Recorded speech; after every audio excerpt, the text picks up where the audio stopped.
Excellencies, mayors, ladies and gentlemen, it is my distinct pleasure and honor to welcome you here today to this Strong Cities Network UN General Assembly side event on the role of cities in preventing and countering violent extremism.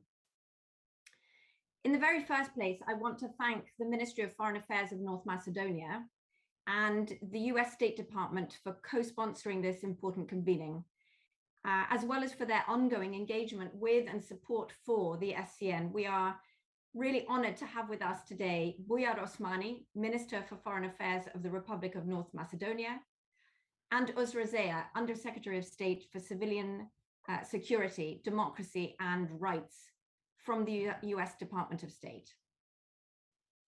We're also delighted to have an address later on from Christina Marcus Lassen, Undersecretary for Foreign Policy at the Ministry of Foreign Affairs of Denmark, which has been one of the SCN's long-standing supporters, for which we're tremendously grateful. My name is Sasha Havlicek, and I lead the Institute for Strategic Dialogue.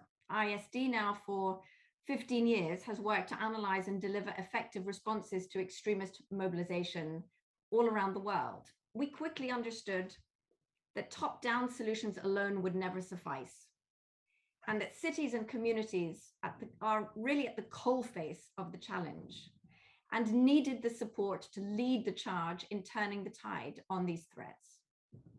And so, working with the US State Department alongside 25 global mayors, ISD had the privilege of helping launch the SCN at the 70th UN General Assembly in 2015, the first network of its kind, international, dedicated to mounting a global city-led response against polarization and violent extremism in all its forms.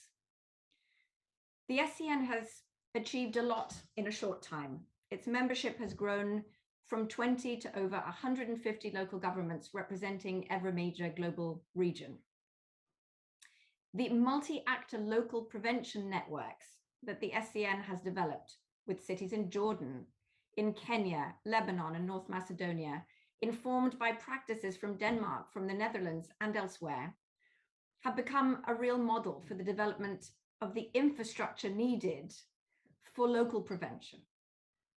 And these local prevention networks are able then to deliver the P and CVE toolkits, the training modules, the resources that the SCN has developed for cities on issues ranging from youth participation to the reintegration of foreign fighters to terrorist incident response.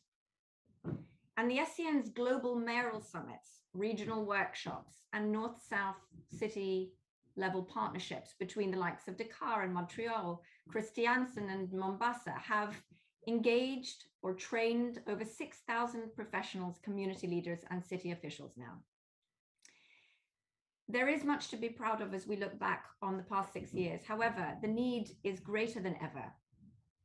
And we want to position the network to be truly fit for purpose at scale. And so we are excited to be working now with the SCN's members and partners and supporters to ensure that the network can engage with and support more cities more consistently, to turn that tide of extremism and hate and polarization that we see in so many parts of the world play out locally. This starts by ensuring that the network is able to be responsive to the needs of its members and by ensuring that they are in the driving seat for the next 6 years of the SCN's growth and success. And in that respect, I'm delighted to report that just over a week ago, 20 SCN city leaders convened from Albania and Bangladesh, from Senegal and the United States, and from cities from many other countries represented here again today to provide invaluable strategic guidance on the direction of the SCN going forward. It also involves strengthening the SCN's cooperation with other parts of the multilateral P and CVE ecosystem so that the voices of mayors and the perspectives of cities are more consistently heard in global and regional discussions about how to most effectively address the violent extremist threat. And in this regard, of course, we are honored and thrilled to have today with us Vladimir Voronkov, Undersecretary General for Counterterrorism at the United Nations. We thank you for your support to this vital work. And so as we move forward with this ambitious next phase in the network's journey, I'm really delighted to introduce Eric Rosen, the SCN's director ad interim. Well known to many of you, Eric was our closest partner at the US Department of State as we worked together to launch the SCN in 2015.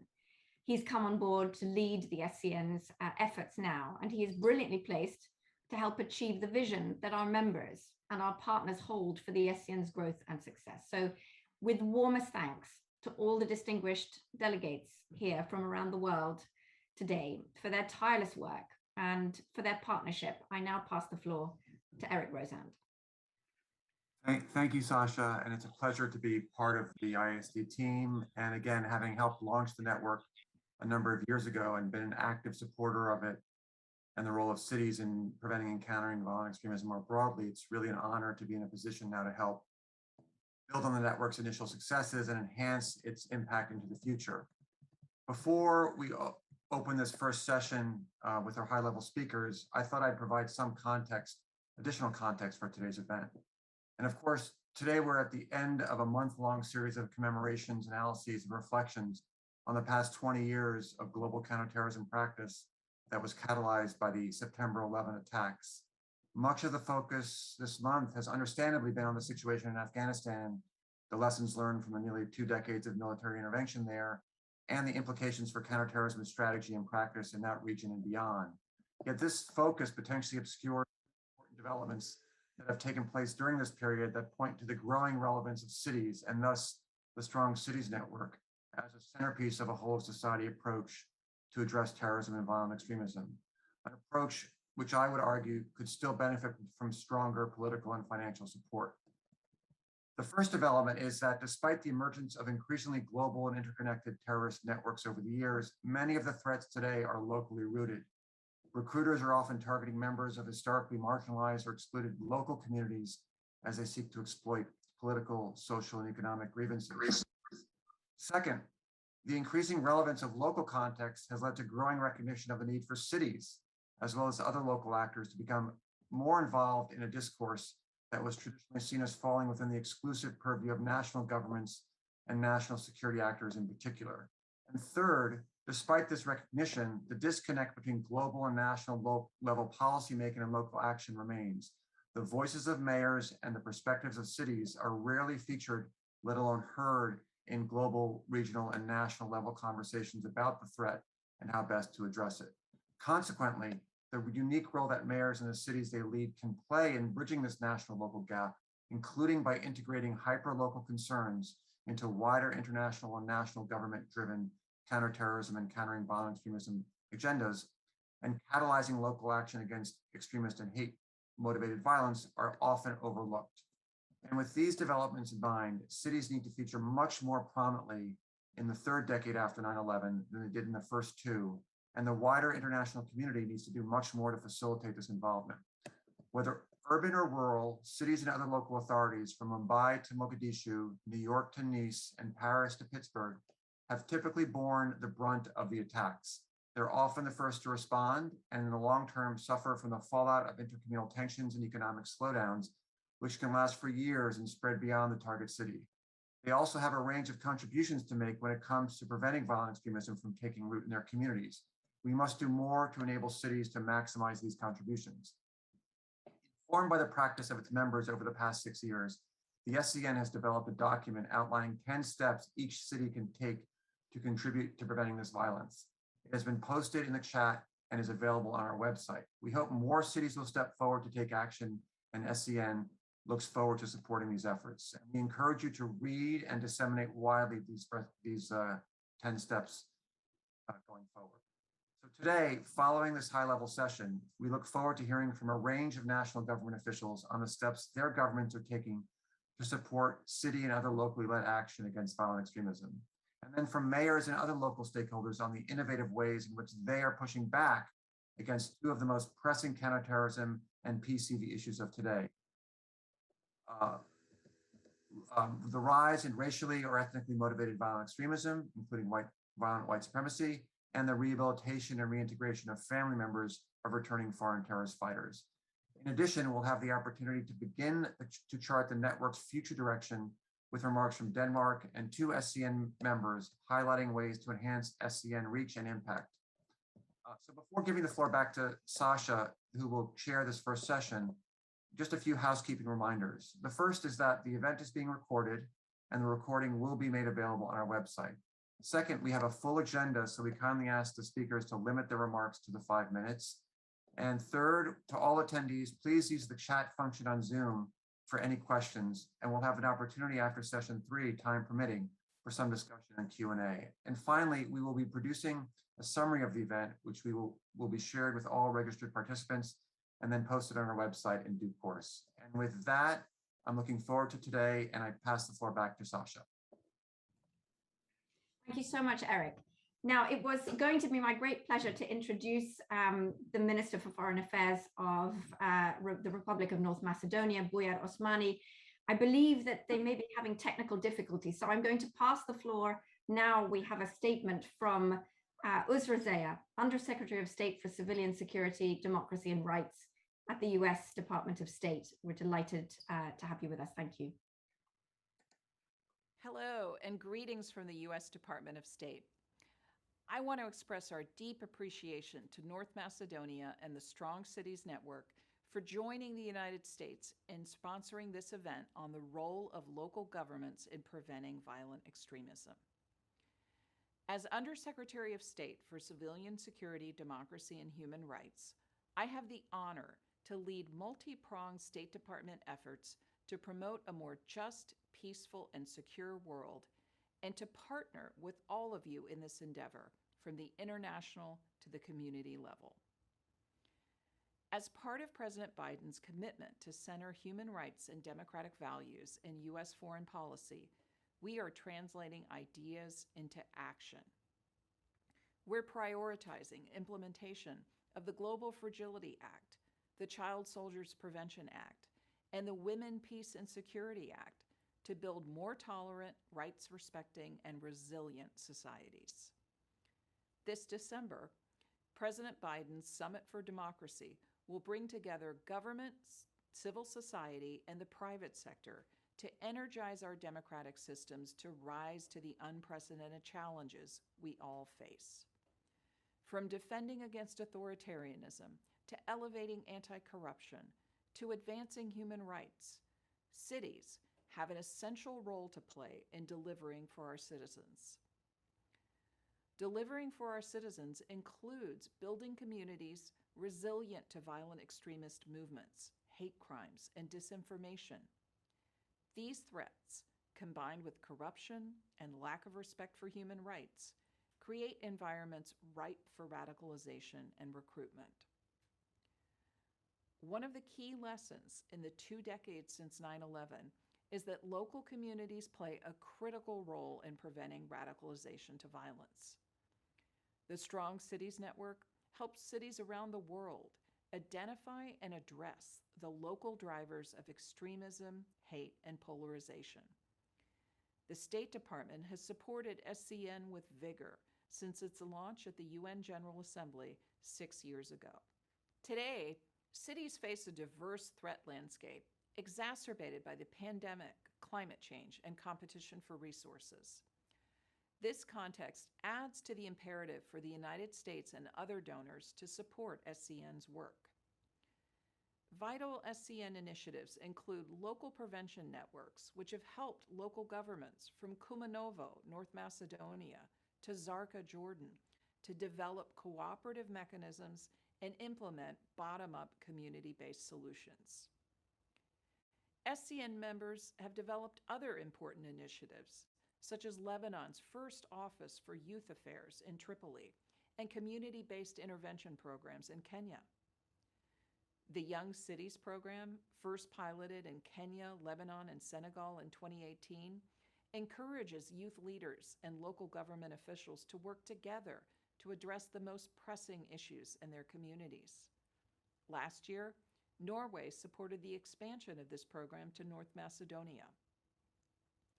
As the SCN drives locally based innovation, it's also critical that we adapt to a shifting threat environment.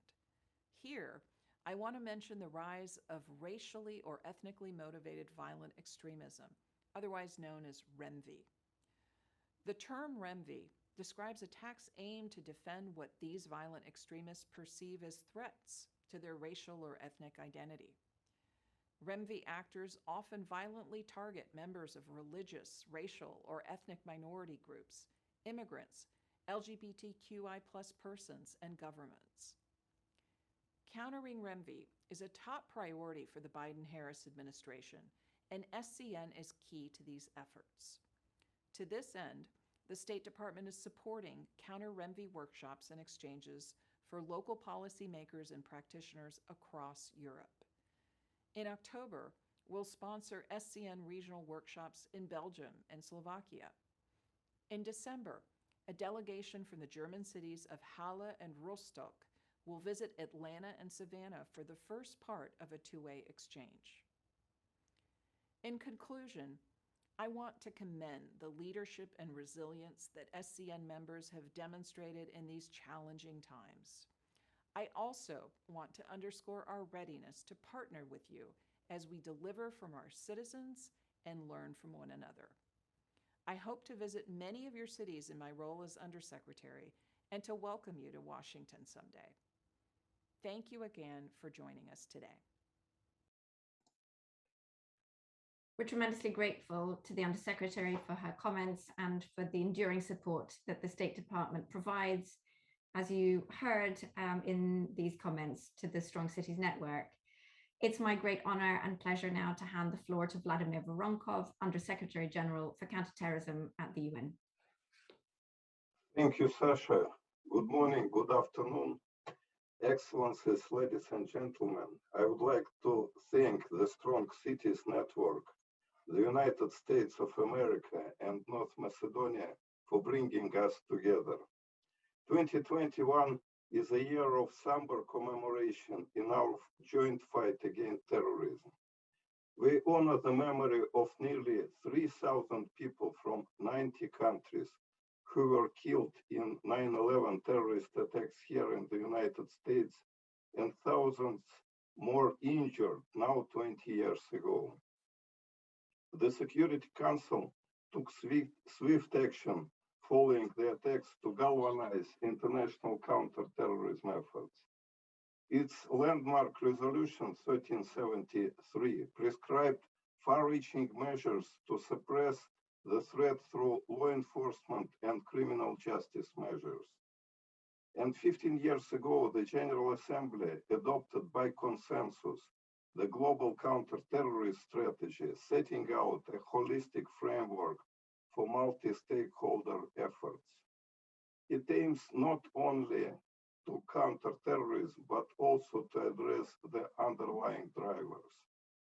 The United Nations Secretary General's Plan of Action on Preventing Violent Extremism, issued at the end of 2015, provided additional recommendations in this regard, including the importance of local action and engaging communities. This year of commemoration is also a time for collective reflection on how to improve our responses to persisting challenges and tackle new terrorist threats as societies emerge from the COVID-19 pandemic. I'm especially grateful that many of you participated in the second Counterterrorism Week that we held in June, including the second high-level conference of heads of counterterrorism agencies of member states.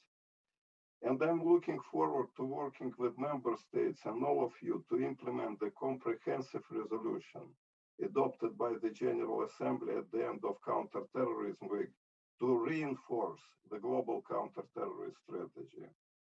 We are facing an expanded threat as Daesh and Al-Qaeda affiliates have spread to new regions, alarmingly so in parts of Africa. Today, terrorism inspired online can strike anywhere, anytime. A threat that is accelerated by digital and other new technologies, and that is more diversified as terrorists adapt their tactics and appeal to groups and individuals motivated by xenophobia, racism, and other forms of intolerance, including misogyny. Because this threat is enduring and unpredictable, member states emphasized during the Counterterrorism Week that a bold investment is needed in prevention and building social and institutional resilience to terrorism.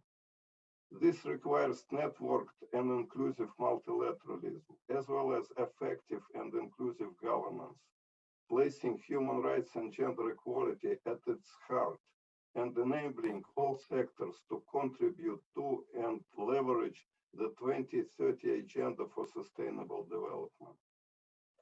Excellencies, ladies and gentlemen, because local actors, including municipalities, are most often the closest to and most knowledgeable about the conditions conducive to the spread of terrorism.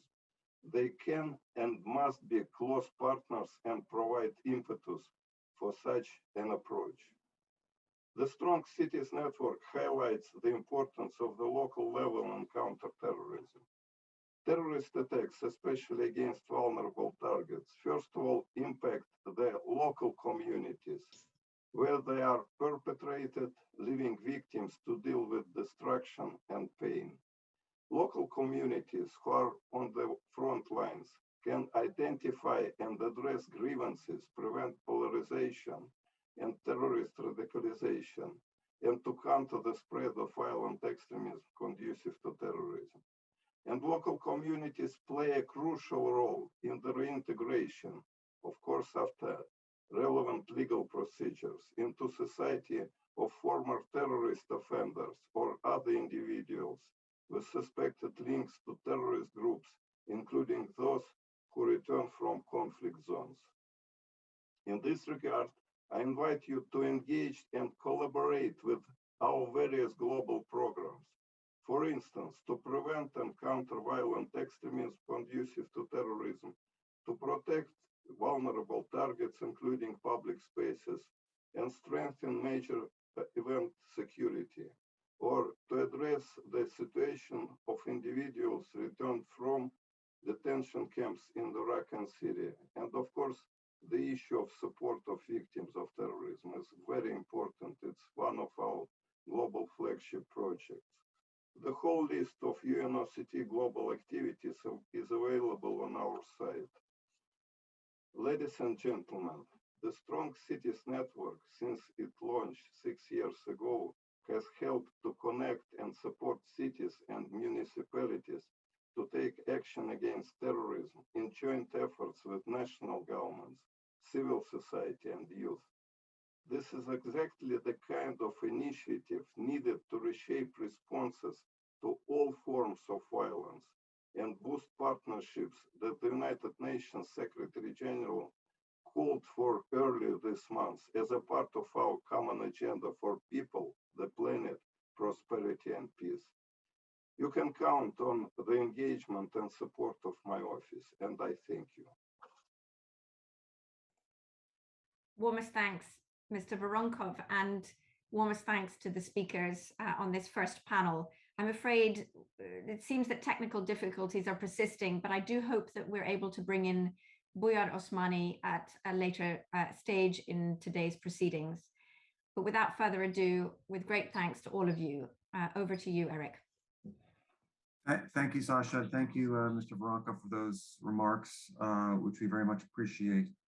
Now it's my pleasure to turn the floor over to my former colleague and good friend, John Piccarelli, who is the director of the Department of Homeland Security's Center for Prevention Programs and Partnerships, who's going to chair this first session on racially or ethnically motivated violent extremism and the role of cities in addressing that threat. So John, the floor is yours. Thank you, Eric. It's great to see you and Sasha again. Let me start by giving my own thanks to my colleagues at the State Department, to North Macedonia, and of course to the Institute of Strategic Dialogue and to the Strong Cities Network for pulling this all together today. It's a great event. And I'm really thrilled to chair this first panel. So I just wanted to offer up a few remarks here at the top. I wanted to thank all the speakers here today and for the opportunity to discuss how we at the Department of Homeland Security in the United States support locally led efforts to prevent targeted violence and terrorism. I'm really looking forward to hearing the remarks of all of our speakers today on not only what governments are doing, but more importantly, what communities are doing around the globe to combat and prevent targeted violence and terrorism.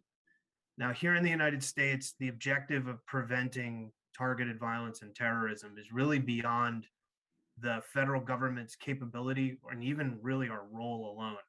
And therefore, we at DHS have adopted a local community-based approach that builds trusted partnerships across all levels of government and amongst a multidisciplinary set of local actors. This includes houses of worship, civic organizations, health practitioners, government agencies, law enforcement, and many others. As part of this approach, this past May, our Secretary Alejandro Mayorkas, established the Center for Prevention Programs or Partnerships, or otherwise known as CP3. And he did so to improve the department's ability to empower, inform, and equip these community-based efforts to prevent targeted violence and terrorism. The cornerstone of this is a public health approach to violence prevention that develops durable partnerships amongst state, local, tribal, territorial officials, civil society partners, the private sector, and many others. Much of the work that CP3 is doing, therefore, is on the ground helping these local partners establish and expand these partnerships.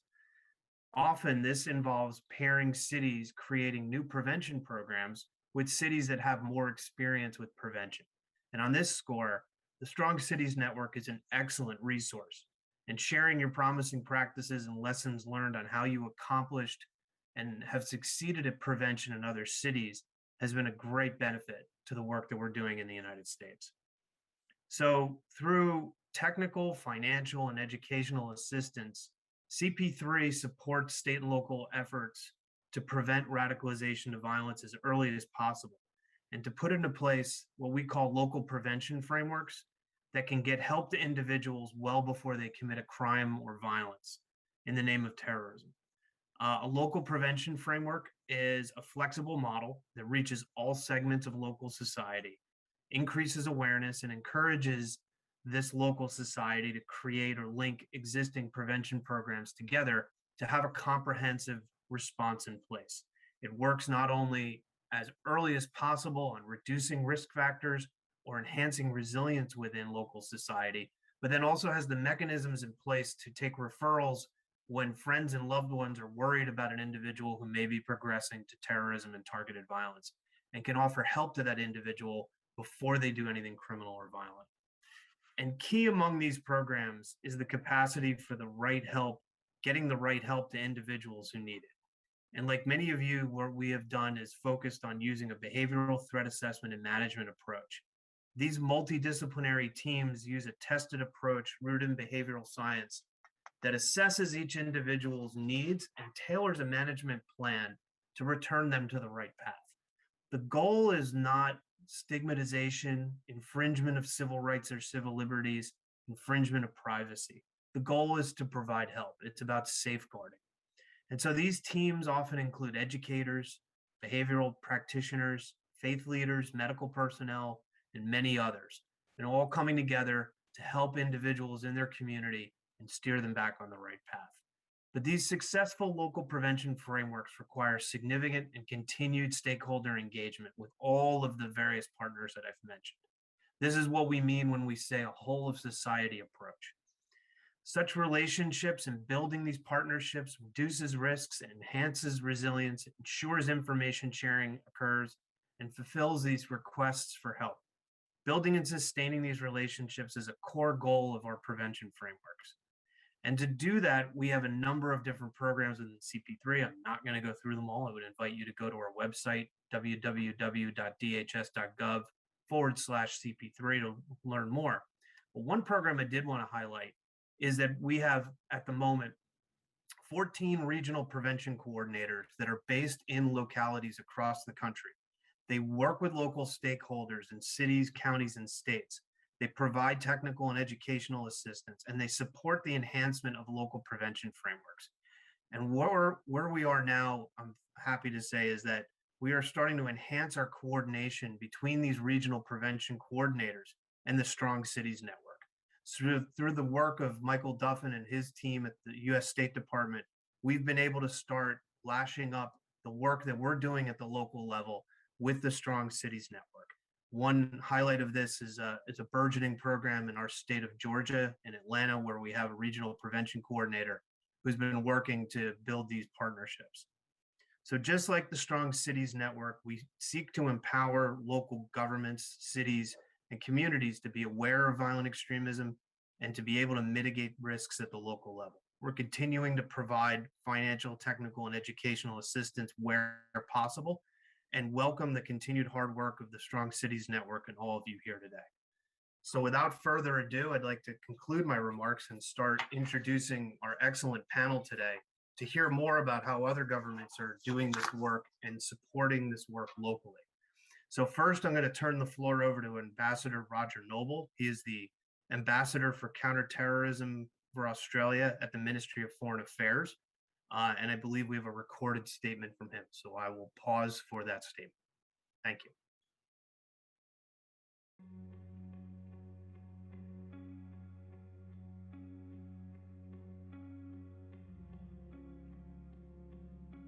G'day, my name's Roger Noble, the Ambassador for Counterterrorism for Australia. Thank you for the opportunity to speak today. I'm sorry that due to the time difference, I'm not speaking to you live. This month, we pause to reflect on the 20th anniversary of the September 11 terrorist attacks, which changed the world as we knew it. I acknowledge all those who were injured and who lost their lives that day, as well as all other victims of terrorism worldwide. Recent events in Afghanistan serve to remind us of the essential need to face the ongoing challenges posed by terrorism and the proliferation of violent extremism around the world. Our experience with terrorism and violent extremism over many years has delivered 3 hard-won lessons that underpin our approach. Lesson 1, unity of effort works, partnerships matter, and teamwork is key. Lesson 2, a comprehensive, integrated approach works best globally, regionally, and locally. And lesson 3, sharing information and lessons saves lives and protects us all. Looking ahead, we face a complex international environment, and the following observations will shape our approach in the next 5 years. The threat is persistent and dynamic. It is never static. We must constantly work to anticipate and adapt to evolving and emerging threats. The world is rapidly changing, and the threat changes with it. We need to effectively adapt to change. And there are recurring root causes of terrorism and violent extremism that we can understand, identify, mitigate, and reduce by effective complementary collaborative efforts. The Strong Cities Network is making an important contribution to efforts to prevent and counter violent extremism. Cities and local governments often have close relationships with communities and so are better able to understand the needs of local communities and identify the drivers of violent extremism. They're also well placed to build social cohesion and resistance to the polarisation that violent extremists are trying to sow. As the UN Global Counterterrorism Strategy reminds us, a holistic view that looks at the role of local governments within the context of a whole-of-society approach is critical.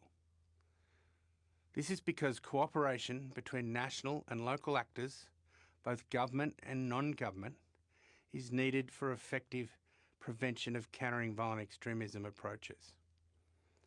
As co-chairs of the Global Counterterrorism Forum's Countering Violent Extremism Working Group, Australia and Indonesia have been pleased to work with the Institute of Strategic Dialogue and the Strong Cities Network on the initiative on national-local cooperation in preventing and countering violent extremism. We are pleased that a diverse range of more than 200 global policymakers and practitioners from governments, civil society, international organisations, academia and the private sector participated in the first stage of this initiative, which culminated in the GCTS endorsement of a good practices memorandum last year. The 13 good practices in this GCTF memorandum are intended to inform and guide national governments and local actors in developing and implementing policies, plans and programs.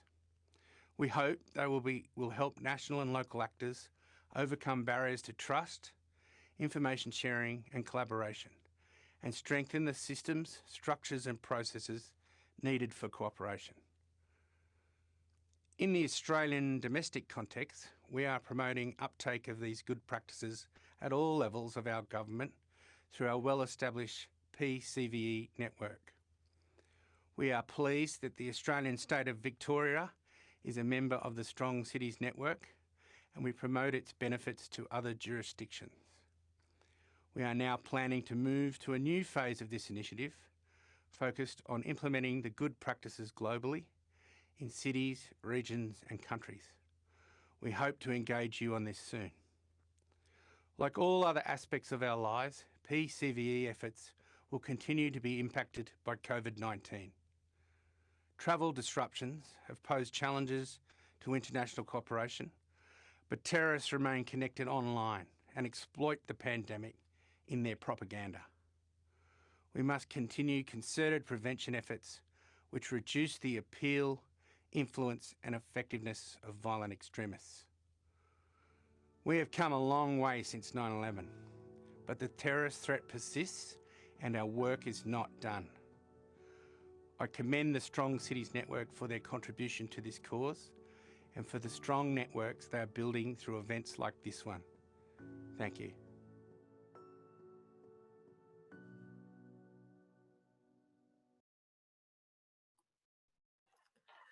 Thank you again to Ambassador Noble for those remarks. We will now turn the floor over to Rabia AbuZayab, the National Coordinator for Preventing Violent Extremism of Lebanon. Rabina, the floor is yours. Good afternoon. Can I get some support to open my camera? Start. Okay. Yeah. Thank you. Good afternoon, everybody. It is heartwarming to see such an incredible group of people gathering today virtually to discuss how local actors contribute to strengthening resilience to the ongoing threat of violent extremism. Our gathering today cannot be timelier, especially at this critical conjunction in the history of my own country, Lebanon, the Middle East, and the whole world. I would like to thank the Strong Cities Network for hosting this event on this strategic theme, and the Ministry of Foreign Affairs of North Macedonia and the United States Department of State for co-sponsoring it. The Lebanese PVE model is built on the concept of organization coordination, the role of local actors vis-à-vis the government in preventing violent extremism. A model built on connecting national policy formulations and local level implementation that mutually reinforces the understanding of local needs as well as national-wide priorities. From the first moment, we understood that building resilience requires a context-specific interventions. Thus, we kept the participatory approach in all our interventions. And that's why a lot of political capital is spent on bringing different actors to the table and capturing the need and concerns of all stakeholders. Among us today are global experts and local stakeholders who do such valuable community engagement at both the local and the national level. We look forward to exchange our insights and share experiences to achieve our objectives. It is through this kind of dialogue that we learn from each other and identify solutions that will work in challenging communities and in dealing with vulnerable individuals. Nobody doubts that the scale of challenges we are facing today is very big, not just in Lebanon, but globally. We are experiencing the pandemic that is devastating life and created opportunities for terrorists and extremists to spread conspiracy theories and narrative of violence. The world have never been more threatened or more divided, said the United Nations Secretary General Antonio Guterres while kicking off the 76th General Assembly session. Lebanon is facing tremendous challenge as a result of the several shocks and complicated crises. Violent manifestations, on the other hand, provide another layer of extraordinary difficulties. This multidimensional crisis has brought the issues at stake into the limelight. We are facing growing radicalization not only outside, but also from within our communities, which lead to violent extremism in our cities. This is in addition to the increasing risk of polarization in our societies, the risk of stigmatization of some communities, the propagation of hate speech on social media, as well as normalization of violence. While everyone is struggling to understand what will be the route to the new normal and when will the crisis end, and how will our jobs, children, education, and safety nets look like after this, and thus what countering narratives could be developed. This is why the active dialogue through events like this are so critically important. Today, more than ever, we need to talk, we need to share experience, we need to join efforts to identify and address new problems and threats, and we have to devise workable plans. Since the endorsement of the National Strategy for Preventing Violent Extremism in Lebanon in 2018, the PVE unit has systematically worked on developing and implementing the action plan. The strategy went from a whole of government approach to a whole of society approach. The development of the National Action Plan required substantial stakeholder management efforts.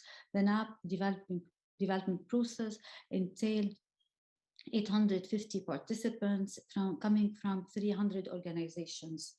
This created a national network for preventing violent extremism, consisting of actors from all backgrounds who have been and will be interacting with the PVE agenda in Lebanon. Such a multidisciplinary network is particularly needed due to the complexity of the Lebanese reality, which is characterized by the diversity of actors and social fabric. For us, it is not enough to simply publish the National Action Plan. Our ambition is to create a national conversation around it, to make it a living document that will become an effective tool for countering radicalization. This is the core of the multi-agency approach to PVE. At the center of our strategic approach is the newly launched online platform for national exchange, as well as the newly developed system for monitoring and evaluation, and the efforts toward building an early warning system, and the production of more evidence on drivers of violent extremism in Lebanon that can inform our policymakers. Over the last 5 years, the PVE unit's collaboration with its partners had led to the implementation of multiple national and local level initiatives, among which are the projects that we are implementing with the Strong Cities Network. Partnerships made it possible to engage with municipalities, civil society organizations, academic institutions, and youth through both consultation, capacity building, and project implementation. Throughout this period, the PVE unit and its partners have successfully reached out to all Lebanese areas through engaging local actors, through local prevention networks, working together with the local prevention networks on these issues, understanding the context, monitoring social transformation, helped the Lebanese government in maintaining agility and responding to local challenges by being informed about emerging factors which could potentially stimulate or otherwise precipitate violent extremism.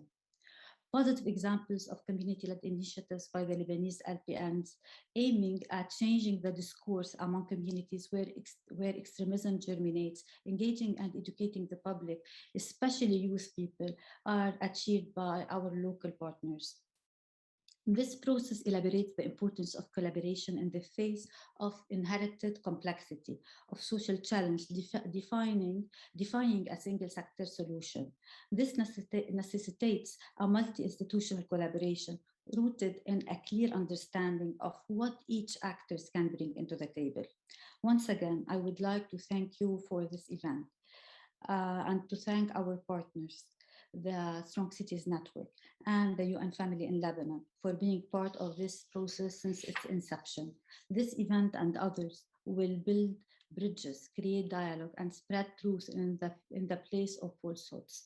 It is a step to strengthening resilience, which is key to national stability and a stronger and safer future. Thank you. Thank you so much, Rabina. We're going to turn the floor over next to Rosalind Unyawera. She is the acting director of the National Counterterrorism Committee in Kenya. Rosalind, the floor is yours.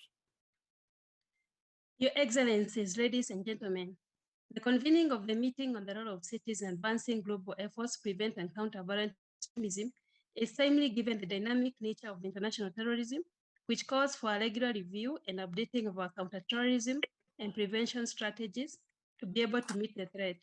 We thank the Strong Cities Network for hosting the meeting on the margins of the 76th session of the United Nations General Assembly.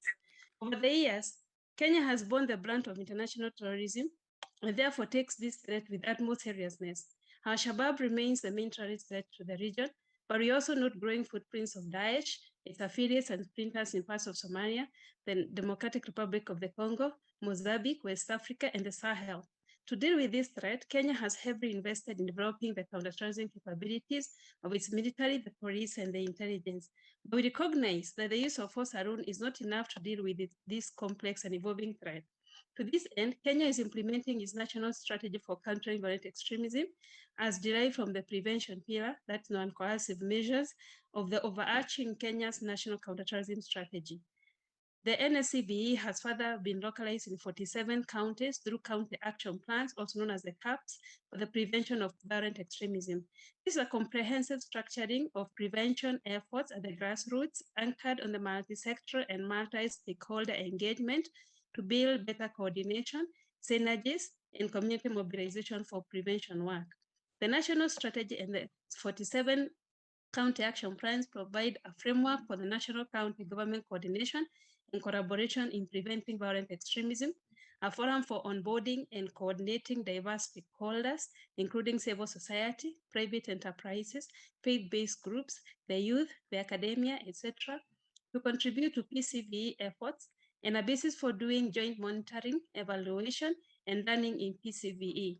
This pioneering model continues to evolve and adjust to prevailing circumstances and realities. It is worth noting that the Strong Cities Network has integrated its model with the existing Kenyan mechanisms to great effect. This is evidenced by the increasing number of counties signing up for membership to the network. Besides, Mombasa, which was a founding member and which is also part of the Global Secretariat to the network, other counties that have been incorporated are Lamu, Kwale, Nakuru, Isiolo, Madera, and Kakamega. Nairobi and Embu counties have applied for membership to the network. We note with appreciation the support extended to Kwale, Nakuru, and Isiolo counties since October 2019 in progressing the implementation of the county action plans.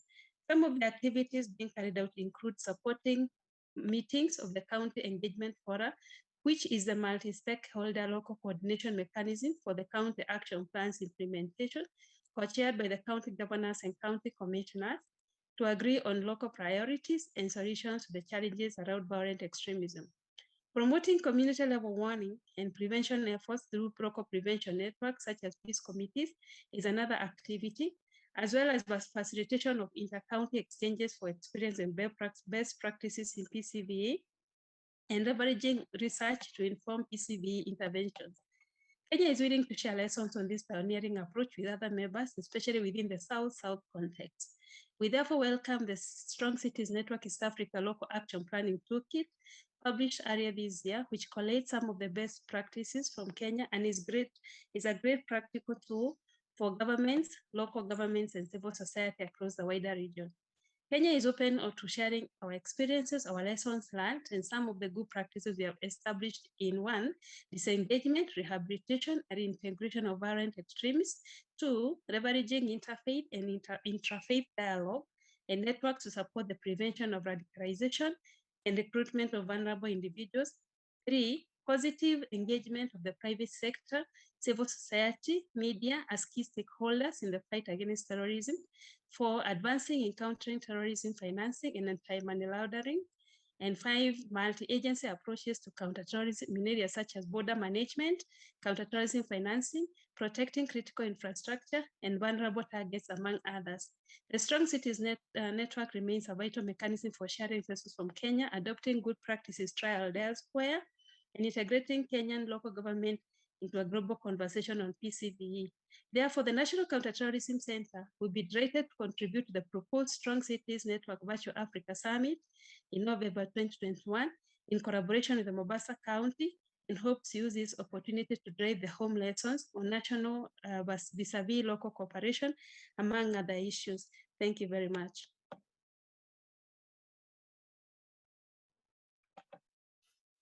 Thank you so much, Rosalind. Moving on, we're going to turn the floor over next to Donyat Yoka, the head of civil society and the security sector at the CVE Center in Albania. So Donyat, the floor is yours. Thank you, Chair. Dear colleagues, dear guests, please allow me to thank you for awarding me the possibility to address today's event in the margins of the UN General Assembly and to shed light on the ongoing efforts of the Albanian government and the CVE Center in particular to prevent and counter violent extremism and radicalization through a robust whole-of-society approach. Albania considers prevention of violent extremism as a pledge and responsibility under the principles and values cherished in the Charter of the United Nations, the Universal Declaration of Human Rights, and other international human rights mechanisms. Additionally, radicalization leading to the outflow of foreign terrorist fighters has been a phenomenon with a serious presence in our region, and we have recognized it as a serious threat. Since the beginning, our government's policy to PCVE in the light of the national strategy for countering violent extremism has been mainly focused on prevention. Based on the best experiences, it is evident that prevention does not bear additional costs for central institutions and those at local levels in terms of financial and human resources, but most importantly, through preventative approach, we are able to empower and build resilient communities. While in contrast to the rehabilitation and reintegration programs, which require significant funding, energy, and human resources, but most importantly, such programs do not always guarantee 100% success rate. Up to now, the CVE Center has established a wide network of first-liners amounting to 12,000 professionals, which are comprised of not only of civil servants, but also NGOs, local communities, youth groups, religious representatives, and other relevant stakeholders.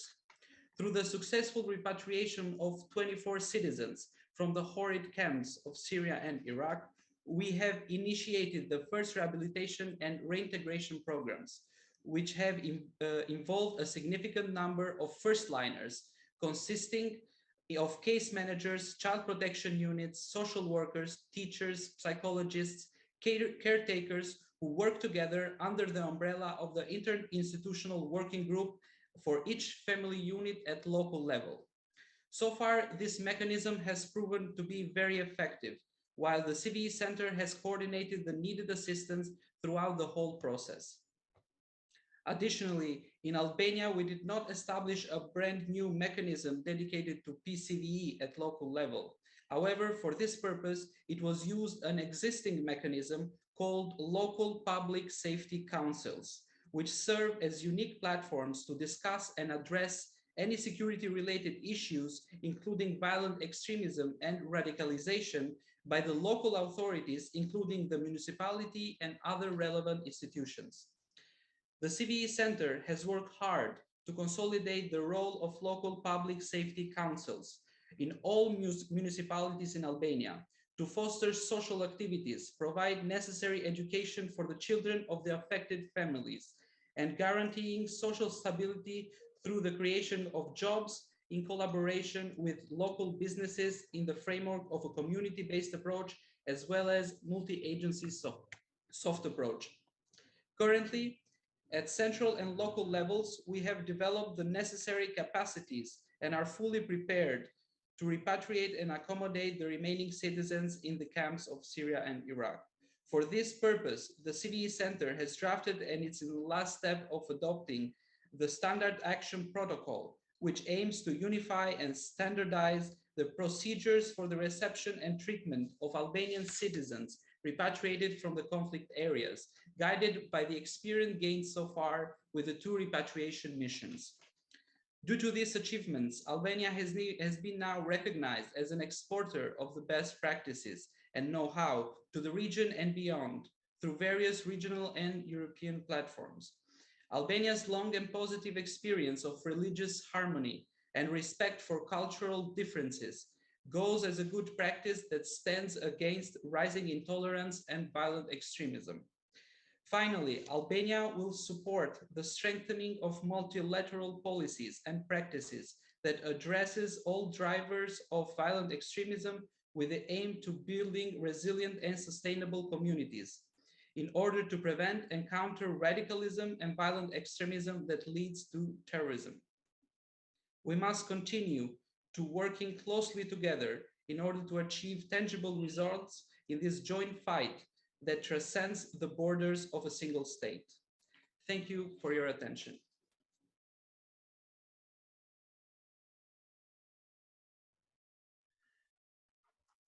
Thank you, Donyat, for your remarks.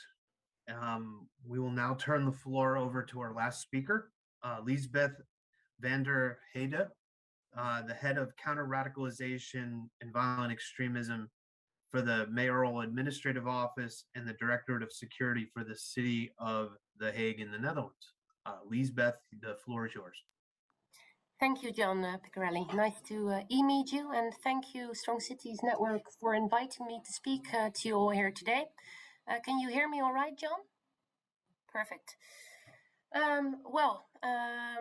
The question at hand, as for all the previous speakers, is what are national governments doing to support the local efforts? And I've heard previous speakers already discussing, sometimes on behalf of their own local fusion centers, national coordinator offices for countering terrorism.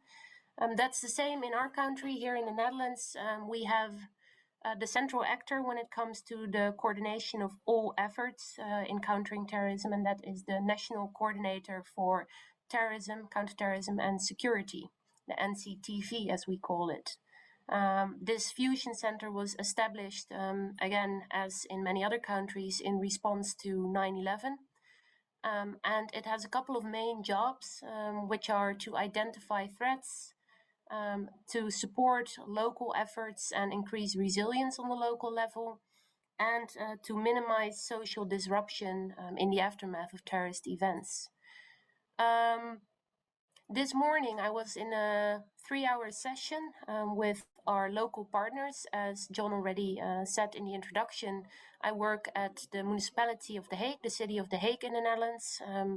It's not the capital of the Netherlands, that would be Amsterdam, but it is the government capital of the Netherlands. So parliament, ministers, they all have their departments here in the city of The Hague. And here this morning we were discussing the case of a couple of anti-COVID protesters. I can imagine many of participants here today are dealing with similar events in their own countries, in their own cities. Demonstrations against government policies. And in the case of The Hague, we have had numerous demonstrations throughout the past 1.5 years, and we see a mingling of a couple of different groups. So we see, for example, right-wing extremist groups sometimes turning up at these anti-COVID protests. Sometimes we see left-wing or anarchist groups or individuals who turn up at these events. And again, similar to many countries, a lot of conspiracy thinkers. And this morning we were discussing a couple of cases of conspiracy thinkers who have, who you could say are inciting polarization, hatred online. They're using podcasts, blogs, YouTube channels to spread all kinds of conspiracies, often related to what they view as the elite behind government measures against corona. Sometimes directly blaming individuals within government or individuals who are responsible for fighting the pandemic, for example, scientific institutes and so on. And so we were discussing this morning, to what extent do we think these individuals should be part of the group that we focus on in our counterterrorism efforts? I mean, here in the Netherlands, we've been focused during Syria, during the stream of foreign fighters and foreign fighter returnees on jihadism. But then in the past 1, 2 to 3 years, we've seen a rise of right-wing extremism. But this is an entirely new group. I mean, we've seen them all around for the past 2 years already. But still, it is unclear to many actors, including us here at the City of The Hague, should we view these individuals as terrorists or as extremists, maybe non-violent extremists, but extremists nonetheless. And this discussion that we had this morning, I was there with a couple of my colleagues, but also members of the police here in The Hague, some people from the Intel agency, but there were also 2 psychiatrists present, and the National Coordinator for Terrorism and Security was present as well. And they had jointly organized this session with me. And I'm using this example because I think this is the perfect example of what it means for national government to support the local level, especially when it comes to identifying threats. Many government agencies will write lengthy reports about specific trends that they see, about new groups maybe. But the most important thing is, how do you translate what you read, scientific articles sometimes, what you hear in meetings like these? How do you translate that really to the local level? What is it that my team members should be doing or should be doing differently based on new threats that we see emerging? And I think in my job so far in the past 2 years, that has been the best practice that I wanted to share with you, that we have a very clear communication line to the National Fusion Center. They have so-called local advisors. So all the main cities have their own personal local advisor within the National Coordinator for Terrorism and Countersecurity. And they discuss with us on a regular basis, what should we be doing locally? So this morning, in the end, with this, we said we should have a session with all partners present to discuss, do we all think that we should implement measures against these individuals? And if yes, from a counterterrorism perspective, what actors should be doing what exactly? And what does it mean for information sharing? Do we have a legal framework on which we can base interventions, for example? So to come back to what I started with, I think these fusion centers on the national level, having that mandate to identify threats, that's often quite clear. To support local actors, that's all very nice on paper. I think here it really comes down to individual communications on a regular basis and really seeing it as a joint effort to translate national policies, but also international trends and policies and international practices to the local level. Thank you very much for your attention. Thank you, Lisbeth. Well, that will conclude our first panel this morning. And with that, I'm going to return the floor back to my friend Eric Rosand.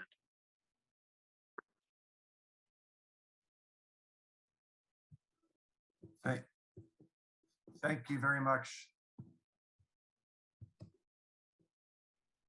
Thank you very much, John, for that, and for all the speakers who shared really interesting perspectives on the work they're doing, and lots of food for thought for the Strong Cities Network and its members to take forward to focus more attention on those issues in the coming period.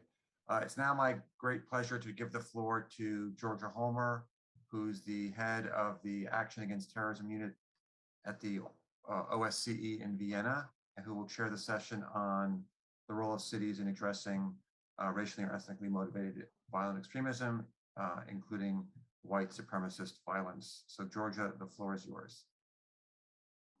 Great, thank you, Eric, and thank you to ISD for the invitation today. I'm pleased to be part of this conversation. I want to start by saying that if there's something we can be certain of in this field of terrorism in which we all work, it's that the nature of the threats will continue to evolve and change. and that racially or ethnically motivated violent extremism, or right-wing violent extremism, as we're currently referring to it here in Vienna, is an increasingly important priority for many national and local governments around the world. The COVID-19 pandemic experience has magnified and illuminated this particular challenge, and while right-wing violent extremism is not a new topic, current trends reveal a significant risk to peace, security, and democracy from these actors. What we're also witnessing is that right-wing violent extremism is an increasingly transnational trend. Here at the OSCE, we will be convening a series of dialogues next year on regional trends in right-wing violent extremism, with an emphasis on the transnational links between North America and Western Europe. There's an imperative to use existing international platforms to share learning and good practices on this topic, build political cooperation, and link research to policymakers to practitioners. Just as important as international cooperation, working locally, especially on the municipal level, is critical as well. Engaging cities and local governments to harness local knowledge and an intimate understanding of grassroots community dynamics is essential. This session will focus on transatlantic REM-V, or right-wing violent extremism, challenges today and how to respond to them at the local levels. Our experts will discuss the tools, support, and training needed by local governments and local community stakeholders. And we'll hear from strong city network mayors and officials from across North America and Europe to learn more about local responses to the threat of right-wing violent extremism.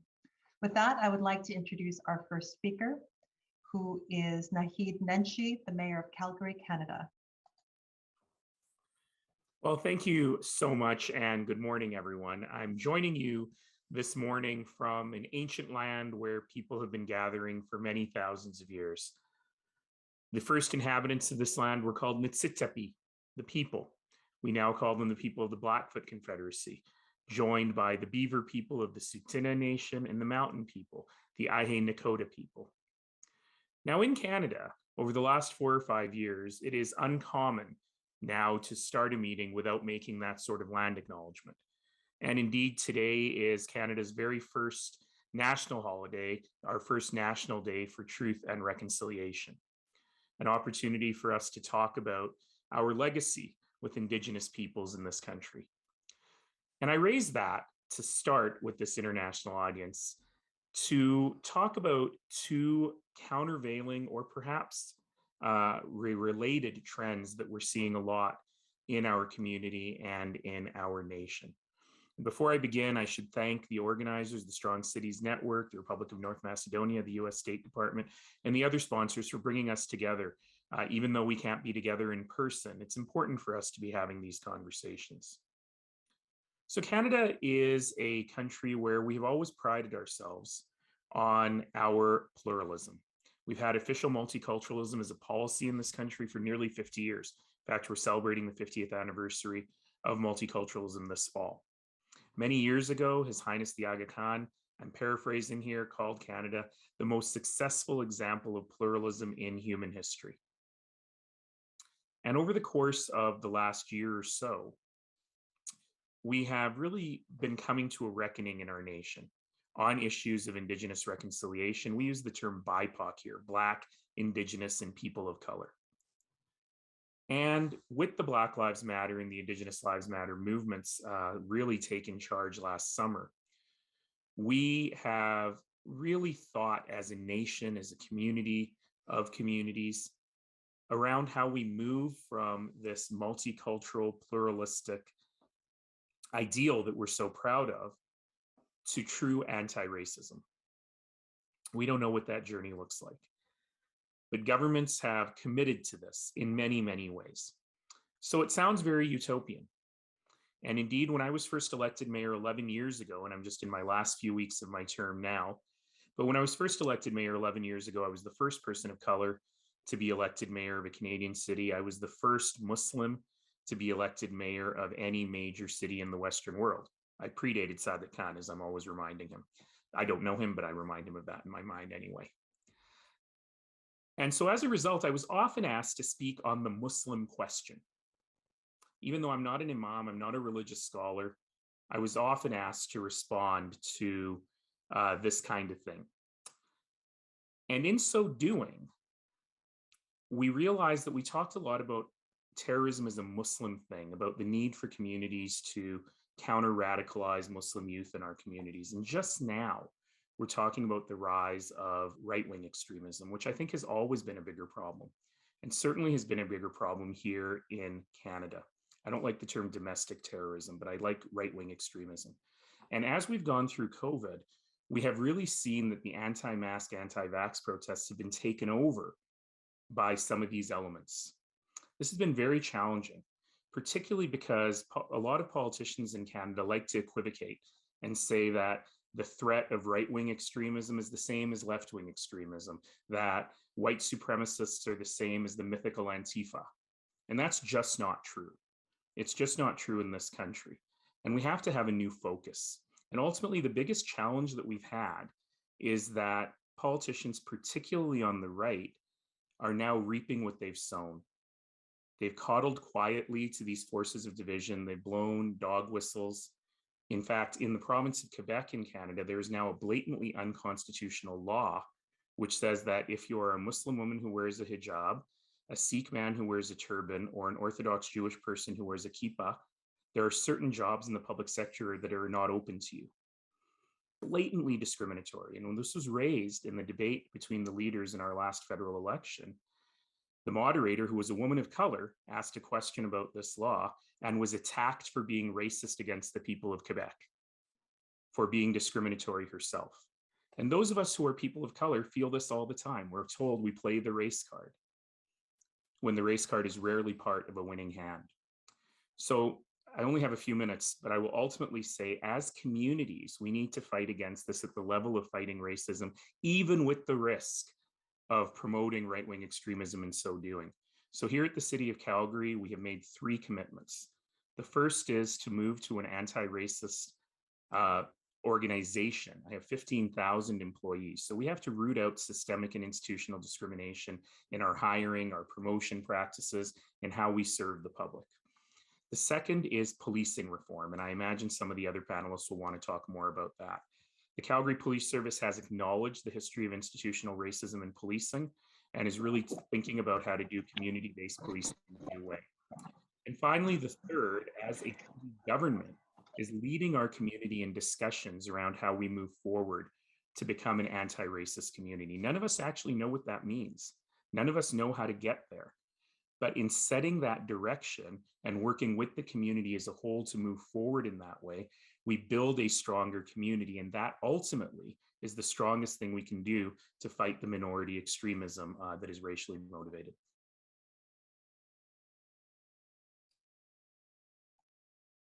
Mayor Nenshi, thank you very much, and for starting us off with such a good example of a whole of society approach to this issue with the complexity that Canada has to offer. We're going to now turn to the Mayor of Greater Manchester in the United Kingdom. And so the floor is now to Andy Burnham. Mayor, the floor is yours. Thank you very much indeed, Giorgio. Good morning, everybody. It's an afternoon here, but great to be with you all and to follow Mayor Nenshi. I'm talking to you from the city of Manchester in the UK. For those who don't know, 170 years ago, we were the cotton capital of the world. And at the height of the American Civil War, the mill workers here refused to handle slave-picked cotton. And as a result of that, we proudly have a statue of Abraham Lincoln in our city today. So I begin on that point because the commitment to race equality goes back a long, long way here. And I'm very conscious of that tradition in everything that I do. I mean, obviously, we've been asked today to consider racially and ethnically motivated violent extremism, particularly involving white supremacy. I think the first thing to say is we've been seeing it rise over the last decade or more. And I think you can possibly trace it back to the financial crash of 2008. Certainly it felt that politics around the world changed at that moment in time. And perhaps there is a historical echo with regard to the Wall Street crash of the late 20s into the 30s, and obviously the change in politics that happened at that time. But obviously then there was the interruption of the war. Now we have the interruption of the pandemic. And I do think people look at the world through different eyes at moments like this, and they can see how the division gets us nowhere. And hopefully the world is at a moment where it's about to come back together. Certainly from this city, I feel we can talk with experience that we have ways of keeping the city together, which may be of interest to people on this call today. You might remember in recent times, we faced one of the most devastating events in our history, which was the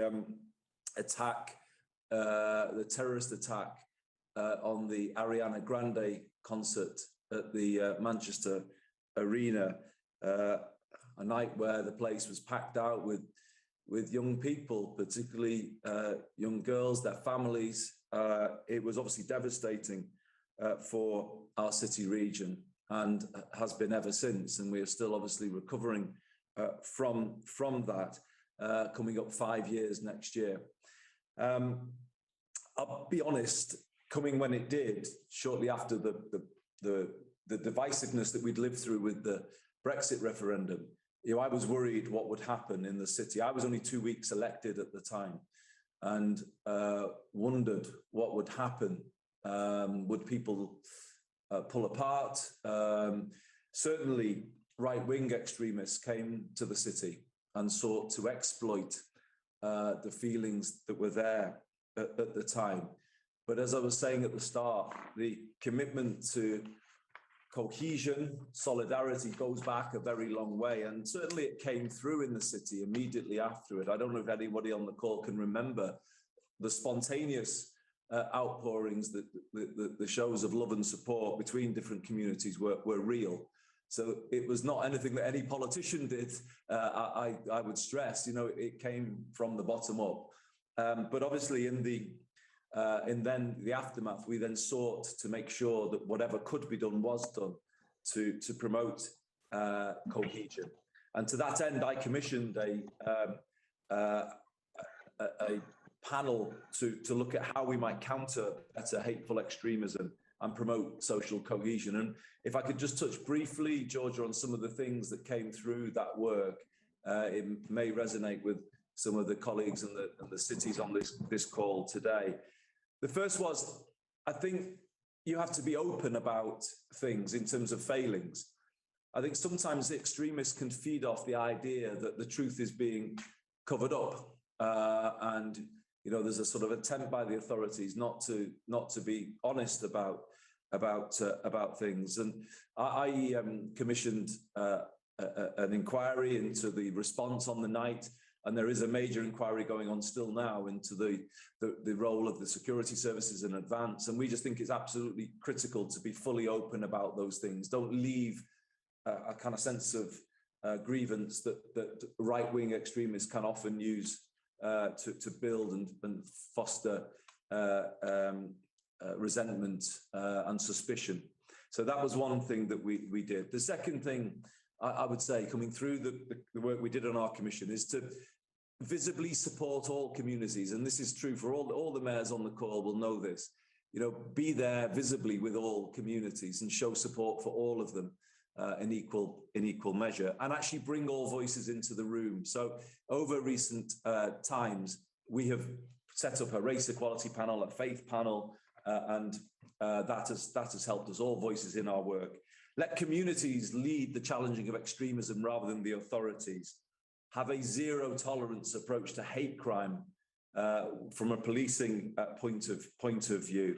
And then lastly, I would say, is make sure that young people are a priority and you bring young people of all communities back together. Georgia, I can see my time is probably coming to a close. I would just say one final thing. In the summer we've just been through, there were lots of tensions around the football here, where the England team were taking a knee, and certain politicians on the right were booing them or encouraging the booing of them, and the England team stuck together. And it was an amazing moment, actually, because they really then got the country behind them, and that was really important. But then at the very end, one of our players from Manchester, Marcus Rashford, missed a penalty at the the final, and there was a lot of kind of racist abuse that was aimed in his direction. I'm going to finish on a point of note, which was because the very next day, a mural of Marcus in our city was just completely covered in a spontaneous outpouring of support for him from people right across our city and beyond. And I think that is helpful because that's the view of the vast majority of people. They cannot abide this form of hate and discrimination. That's where the vast majority of people are. They are decent and they come forward and they show it. And I hope Manchester gives people some hope that we will counter hateful extremism going into the future from some of our experiences in the present. And as I said at the start, in the past as well. But with that, Georgia, I will hand back to you. Thank you, Mayor Burnham, and for this inspiring story of spontaneous resilience that you had in Manchester. So we appreciate your contributions. We'll now travel to Pittsburgh, and next we have the Mayor of Pittsburgh, William Perduto. Mayor, the screen is yours. Thank you, and it is so good to see so many of my friends this morning. I would say that the advice that Mayor Burnham has given us is directly the advice that we should follow. It was almost 3 years ago to the day that I received the call from my Chief of Staff, Dan Gilman. I remember his words directly.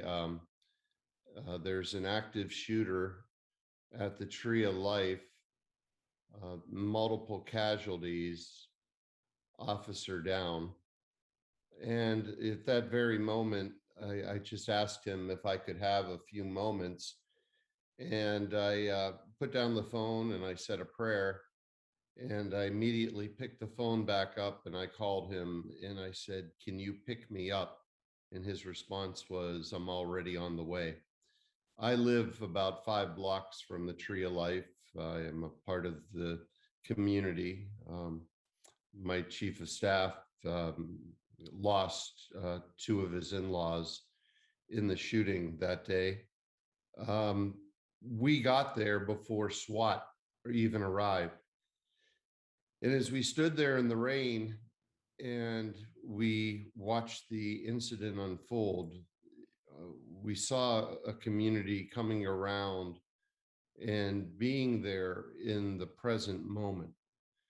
And as the most horrific day in Pittsburgh's history began to unfold and the darkness fell over an entire city, a darkness that would last for several weeks, there were moments when you would actually see rays of light that would come through.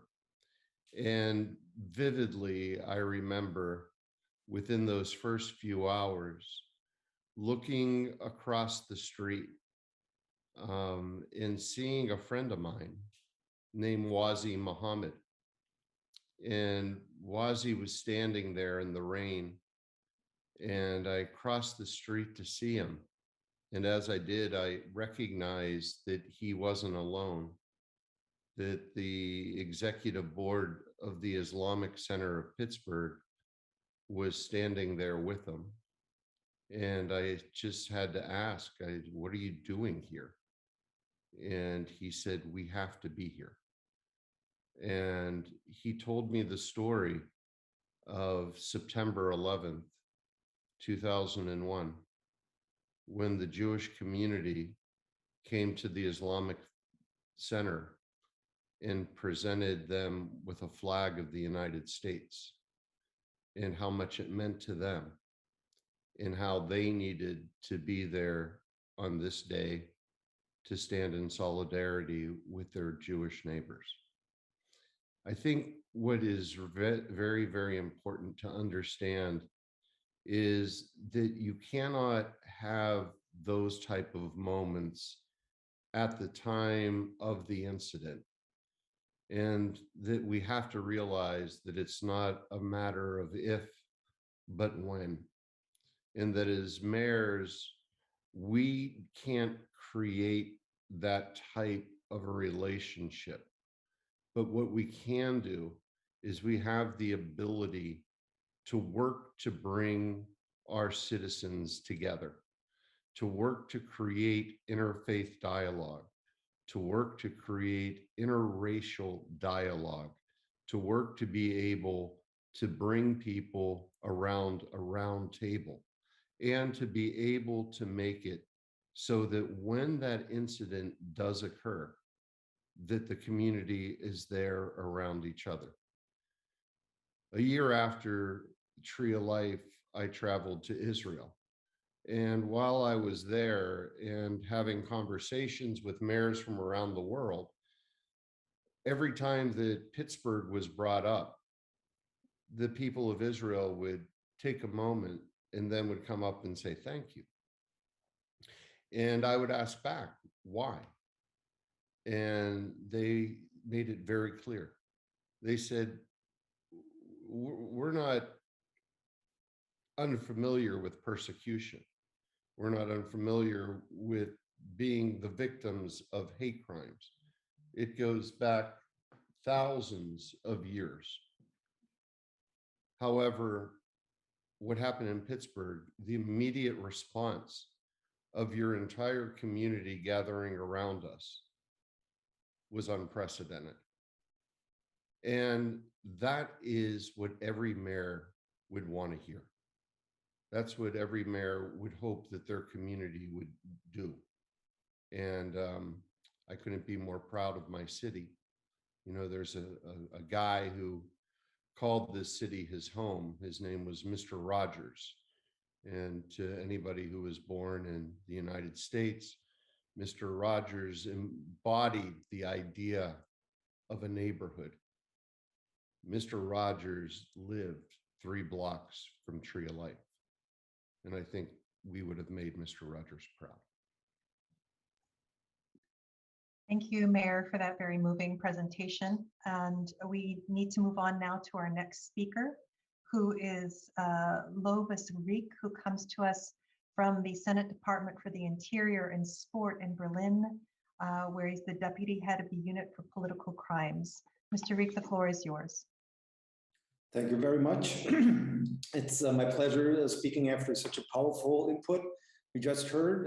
So it really signifies the importance of the whole topic we have here today, especially in this session. And first of all, dear esteemed participants, I'm supposed to convey greetings on behalf of Permanent Secretary Mr. Ackman. Unfortunately, he couldn't be here today, so he asked me to take his place. And my name is Lovis Rieck. I'm the deputy head of the Unit for Political Crimes at the Senate Department for the Interior and Sport in Berlin, Germany. This unit was established last year in October 2020, and in order to mirror the development of terrorism and extremism. So the importance is quite obvious for a couple of years now, and structures within the police and within the Senate Department were adapted now. Now, pertaining to the title of our session today, I want to emphasize the fact that within Germany as a federal state, Berlin is a state as well as a city. So even Germany's largest city and its capital. So we are facing diverse conditions, but we have a multitude of competences at our hands as well.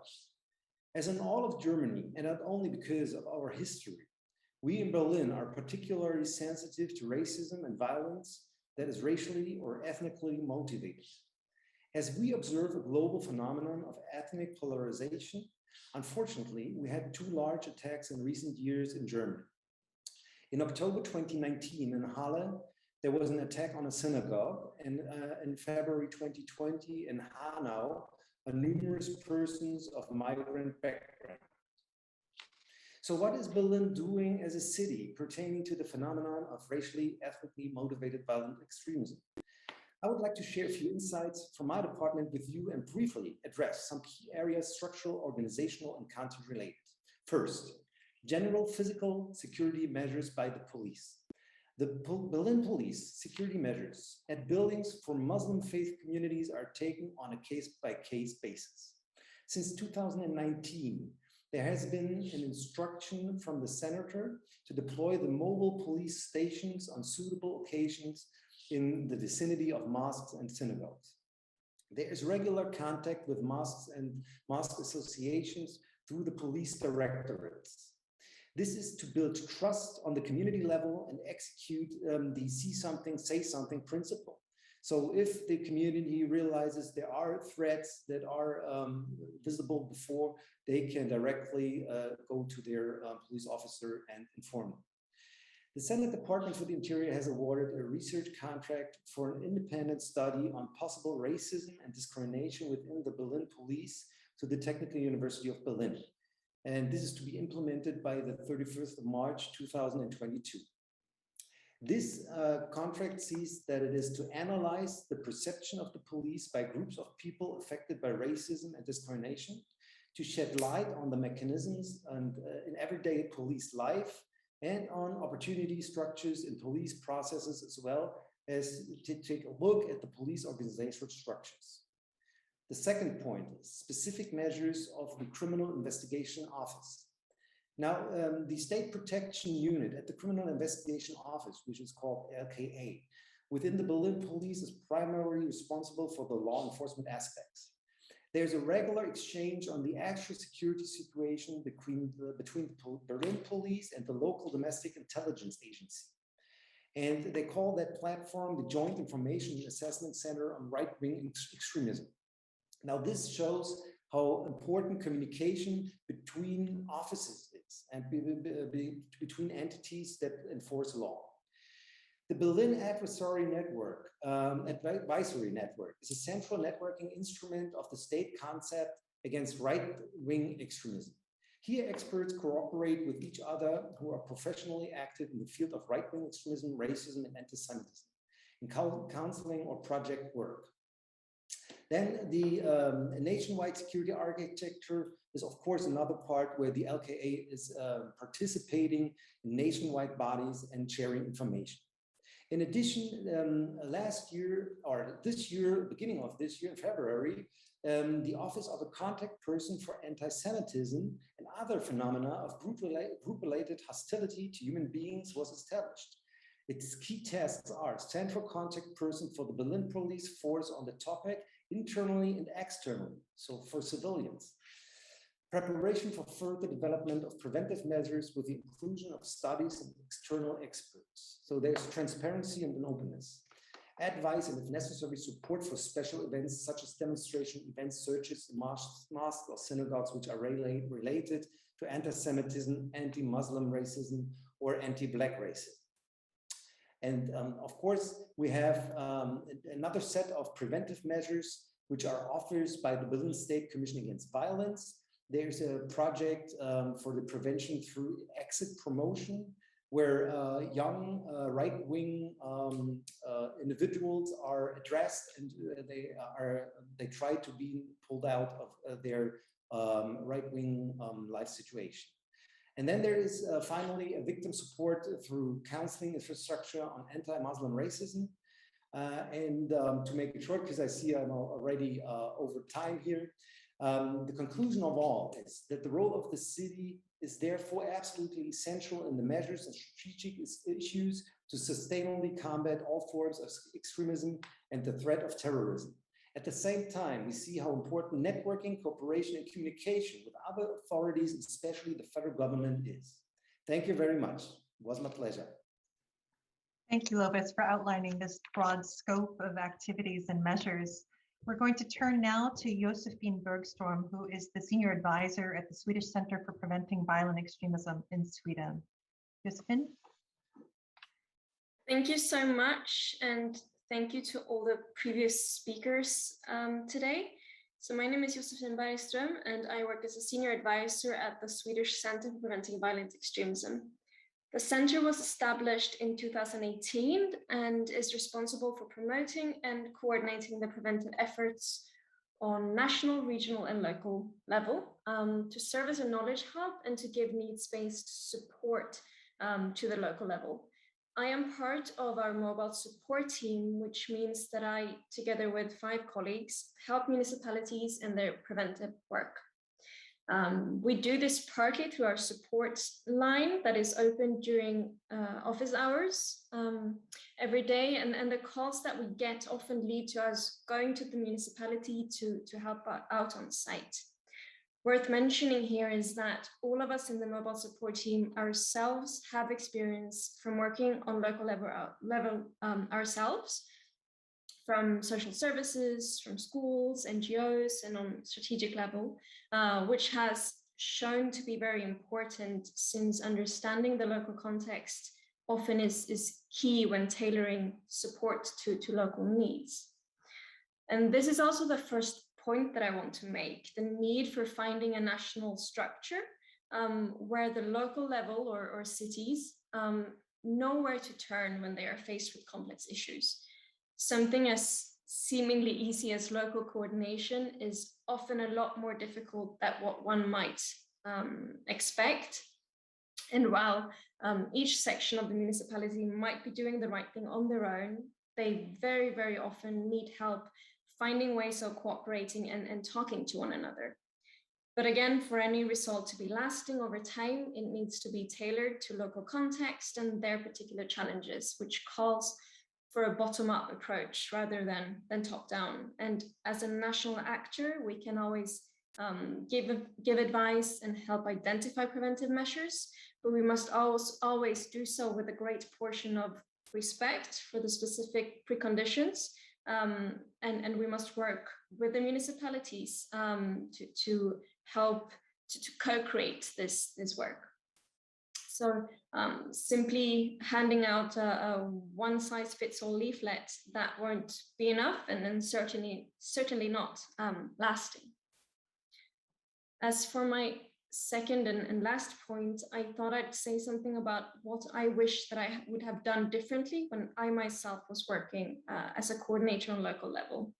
At that time, I was in a city that struggled a lot with REMBI, and it became important for us at the time to raise awareness on the potential dangers and risks that this could entail. This was necessary, I think, and is often overlooked also today, but I think what we should have done more of was that of making sure that frontline staff were equipped to meet individuals in a non-confrontative, non-polarizing way. In my role now, I keep seeing how teachers and social workers are asking for ways of having these challenging conversations with individuals that they are concerned for.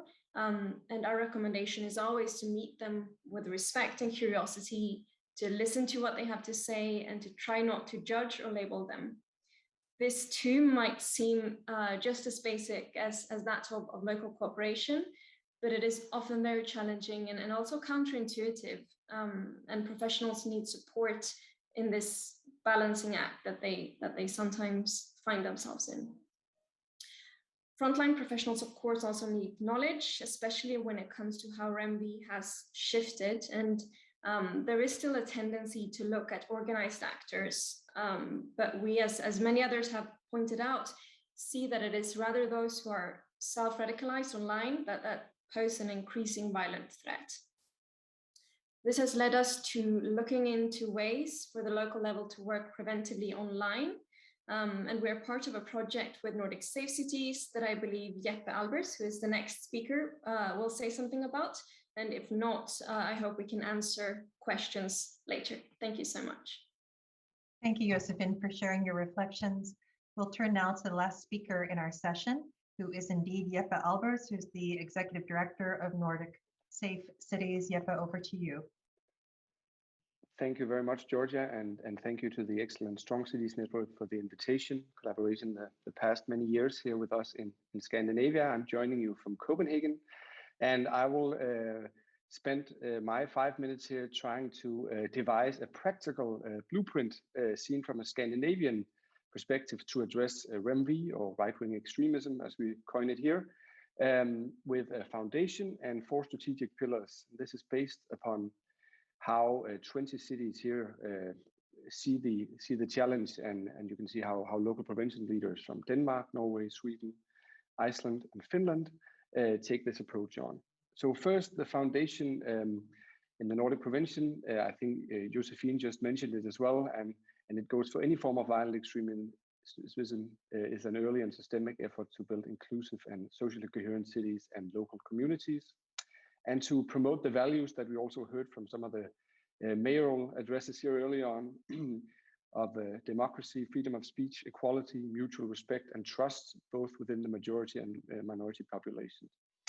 In short, build trust and bring citizens together. I think Mayor Peduto coined it shorter and crisp clear in his introduction here. So this is a foundation. And then there are 4 pillars that you can address where I think the challenge here has changed a bit over the past 5 or 6 years. The first pillar would be to address everyday hate and racism, what you might call the normalized extremism in the public discourse. So the extremist thought and the ultranationalist ideas that were once primarily shared in smaller forums have become mainstream, both in the political conversations around small towns here in Scandinavia, but also more normalized in the everyday life and conversations with citizens. So therefore, a lot of cities, from mayors to public leaders, are looking to facilitate a safe public everyday discourse and to help citizens navigate on the boundaries between freedom of speech and dangerous speech, stand firm against hate, yet try to find some kind of invisible line of decency, as the deputy mayor of Kristiansand has coined it.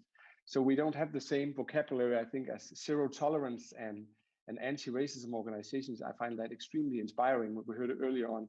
But this is the way we framed something similar here on everyday racism. 6 years ago, around the local plans here in Scandinavia, I think many city leaders were looking towards framing a discussion around securitization, terrorism, single case radicalization, and defining this issue on violent extremism in their action plans. And what we can see here also is that cities are exploring hate speech, racism in a broader public conversation, the non-violent part, democracy crimes, and other scholarly or legal definitions to try to address and frame REMBI as it is a kind of extremism that here in Scandinavia is often operating in border of the existing legislation. And sometimes the intervention is to address something that is legal yet harmful. So with this being a result of this, we've also seen that the civil society, as all of us here know, has a big role, has an even wider role, because the conversation around racism and the legal parts of hate is something where they have a big role to play. The second pillar, you can say, I would say, is to defend a safe local democracy. That is to address REMBI. More people systematically use violence, threats, harassments against politicians and other minority groups, trying to limit their ability to take part in democracy and the public discourse. In Norway alone, every second local politician has experienced some form of negative attention, harassment, and threat.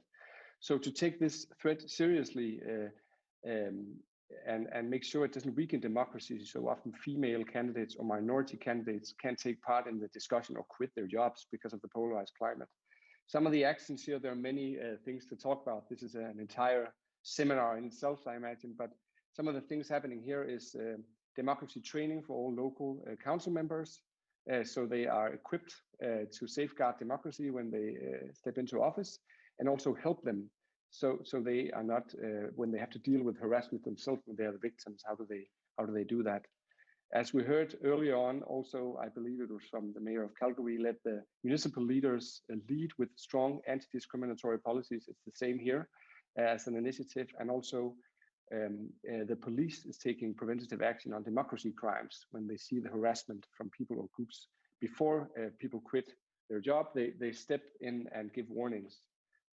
A third pillar is to ensure a safe local democracy. And I think Josephine touched upon the project that we're also doing together with the Swedish Center in Malmö. And I believe since what happened in the United States on January 6th, and just over the past year, it has become more normal and easier to take the necessary action online against the rising threat of REMBI. Artificial intelligence can help cities enormously in terms of delivering data on a local digital geography. Most of all, our experience from this project is that it changes the mindset of the local prevent workers, so they don't sit around in their room discussing not to or if they should be present online, but where they should be present, what kind of conversations they should be having, in what forums, what kind of online interventions they should be initiating. So that is a change I think we've seen in the past year. And some of the actions here include online policing. We have that in Oslo, Helsinki. A lot of different interventions from civil society online, and I would say a quite promising and interesting in the making initiative with the code of conduct for social media platforms where different political parties, news organizations can use the same codex, and to borrow a phrase, to lower the temperature together and raise the hate and extremism. And the fourth pillar is to update the risk assessment tools, and so they also target adults and people that are more resourceful. Grown-ups, adult white men, the flock of lone wolves out here on the internet where we are now, are amongst the target group in some of the extreme far-right movements. So what we experience here is that cities are continuously exploring how to update these tools and find new ways to reach the target group. And this is obviously difficult with the prevention infrastructure here in the Nordics that is mostly designed to reach young people. So how do you do that? And also adding to this, the welfare system here, as in many other places around Europe, is mostly geared towards helping people from socially and economically challenged backgrounds to stay away from extremist groups by giving them new alternative opportunities.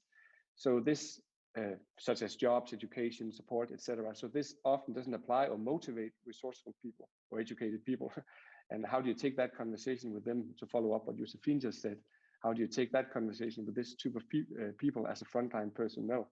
Also in this category, what Lisbeth from The Hague said in terms of the hybrid extremism, I think is something following into place here. How do you operate with that? What is that also remedy? What kind of extremism do we have? And what will local prevent workers do here? So the Nordic system is definitely still on a transformational journey to find the right partner spot and reach the target group of these kind of crimes. Thank you from us here in Scandinavia. Thank you very much for your contributions, and thank you to all of the speakers today. This has been a fabulous session. It was an honor to chair it, and I'm happy to pass back to Eric Rosand.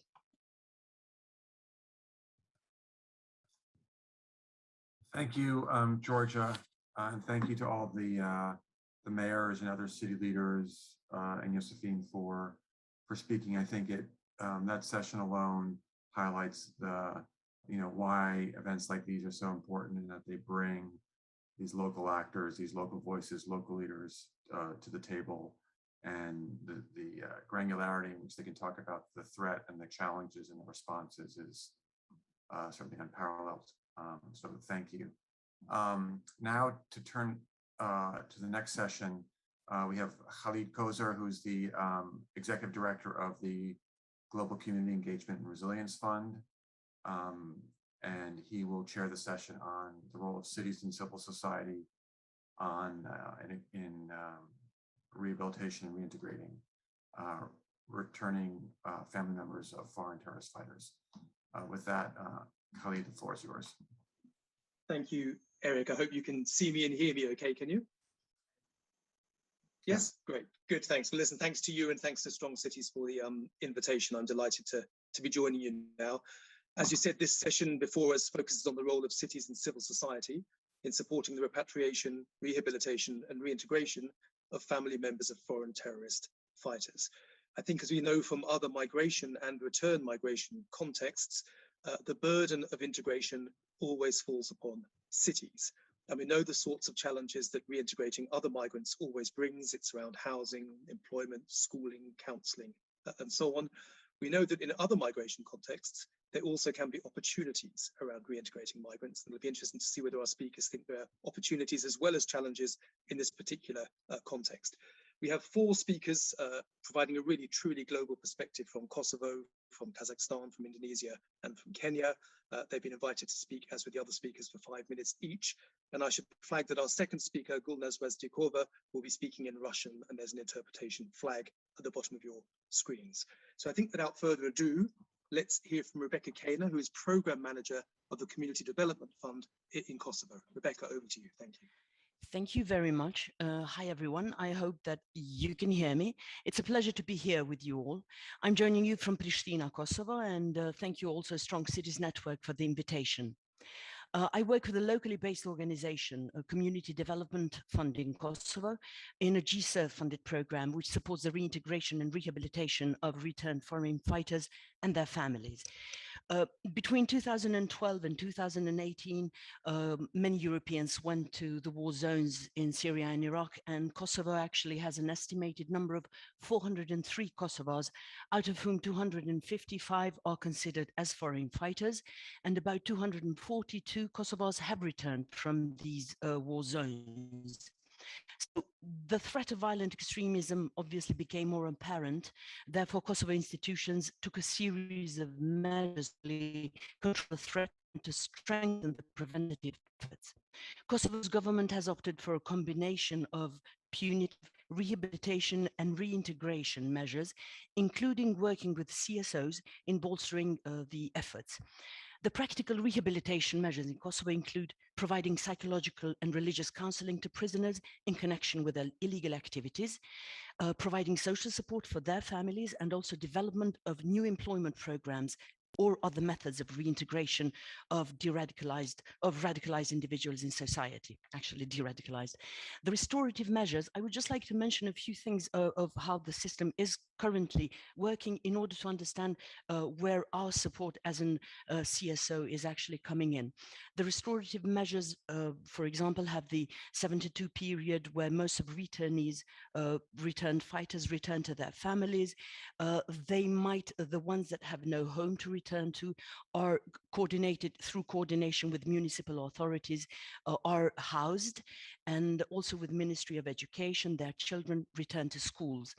There are some families also receive a social assistance scheme, and there is also important unit within the Ministry of Internal Affairs called the Division for Prevention, which works on a daily basis specifically and directly for the reintegration of returnees.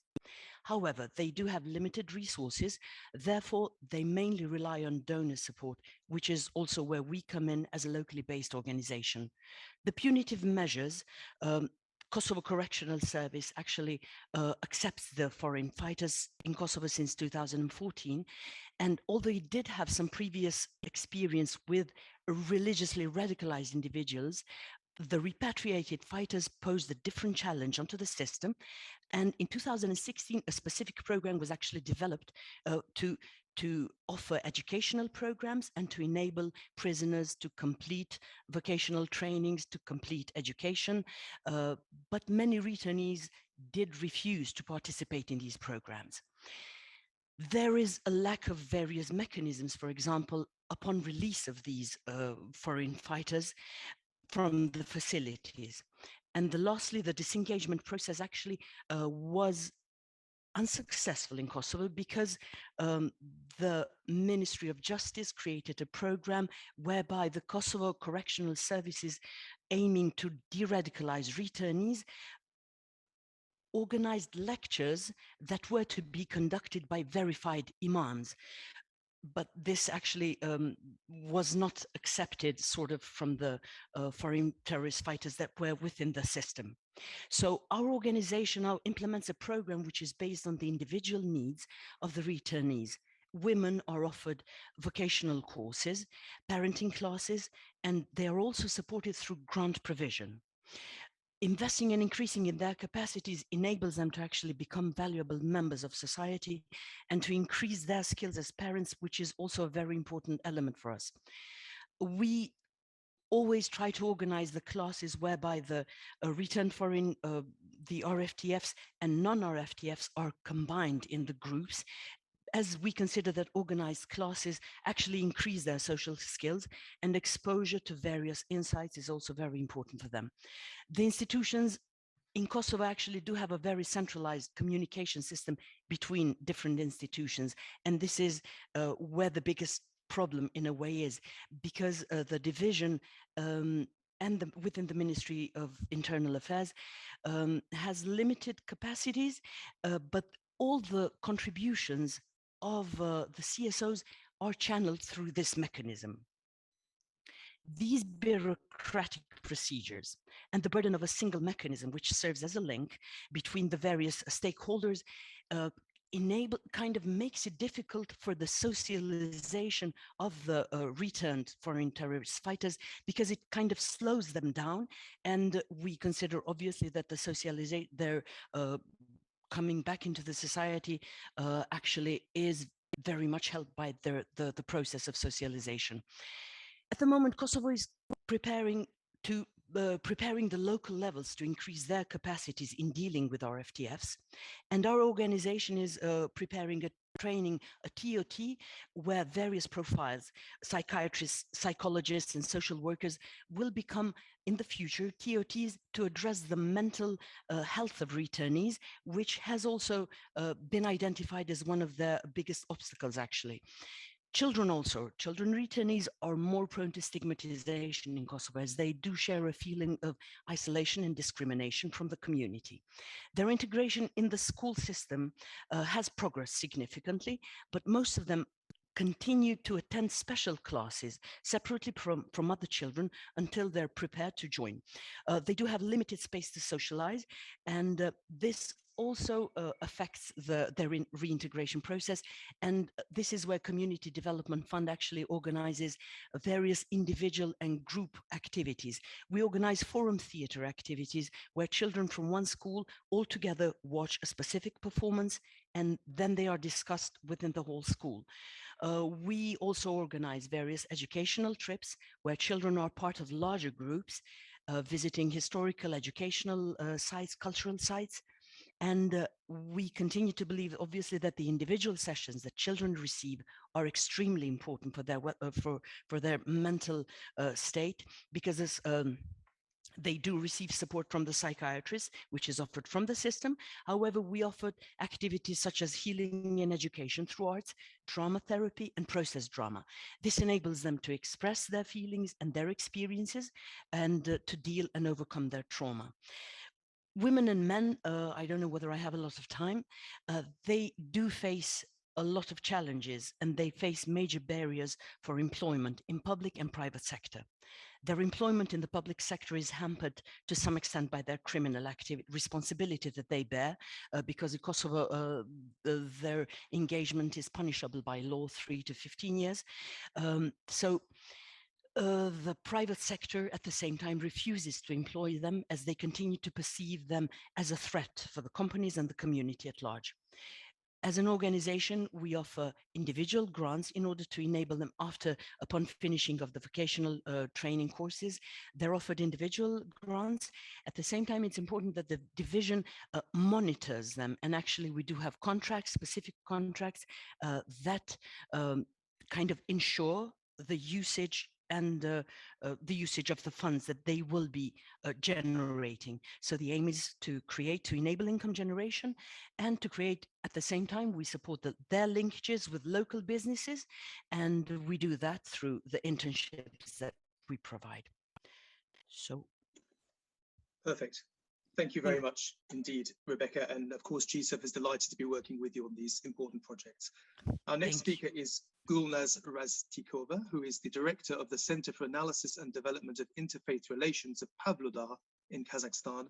And Gulnaz will be speaking in Russian. And again, at the bottom of your screen, you have an interpretation badge. If you click there, you'll find the Russian translation. Gulnaz, thank you for joining us. Thank you very much. Меня слышно хорошо? Большое спасибо за приглашение. Хочу поблагодарить сеть сильных городов за организацию данного мероприятия.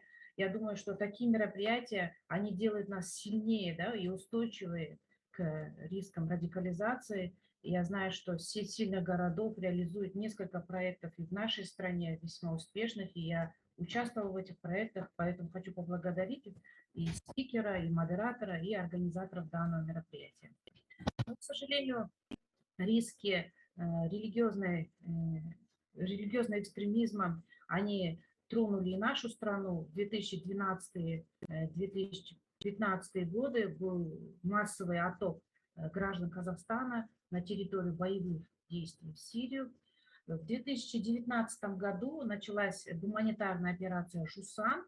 Всего было нашей страной реализовано 5 этапов операции, в результате которого в страну были возвращено в общем 613 граждан. Из них 137 женщин, 37 мужчин и остальные несовершеннолетние дети. Также в ноябре 2019 года была реализована операция «Русафа», где наше правительство смогло привести 14 детей, матери которых отбывают наказание в иракских тюрьмах за причастность к терроризму. Это наши казахстанские женщины, и их детей привезли к их близким родственникам. Это вот все гуманитарные миссии, которые были реализованы нашей страной в отношении тех ребят, которые примкнули к террористам, боевикам запрещенной организации ИГИЛ. В первую очередь, безусловно, по их возвращению была реализована системная и запланированные программы дерадикализации, реабилитации и социальной интеграции. Ну, мы знаем, что реабилитация, это взаимосвязь социальных, экономической и медицинской реабилитации, но если в отношении этих женщин рассматривать, то это прежде всего социально-экономическая реабилитация.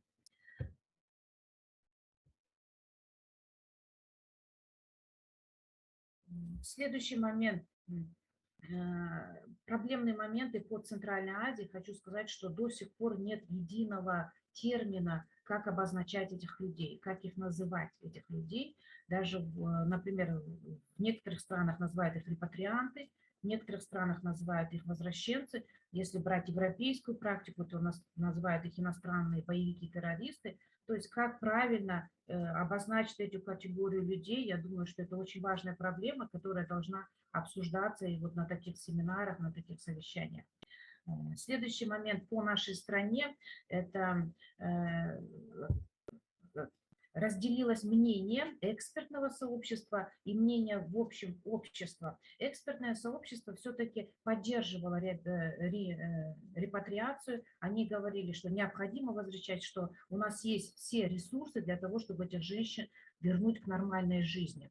Но общество к операции Жусан отнеслось скептически, с недоверием и стигматизировало образ этих женщин, их детей, в частности, в комментариях в социальных сетях назвали их будущими террористами, назвали их львятами халифата и осуждали саму операцию Жусан. Поэтому мы считаем, что при реализации таких крупномасштабных гуманитарных операций необходимо организовать и медийную политику, которая бы рассказывала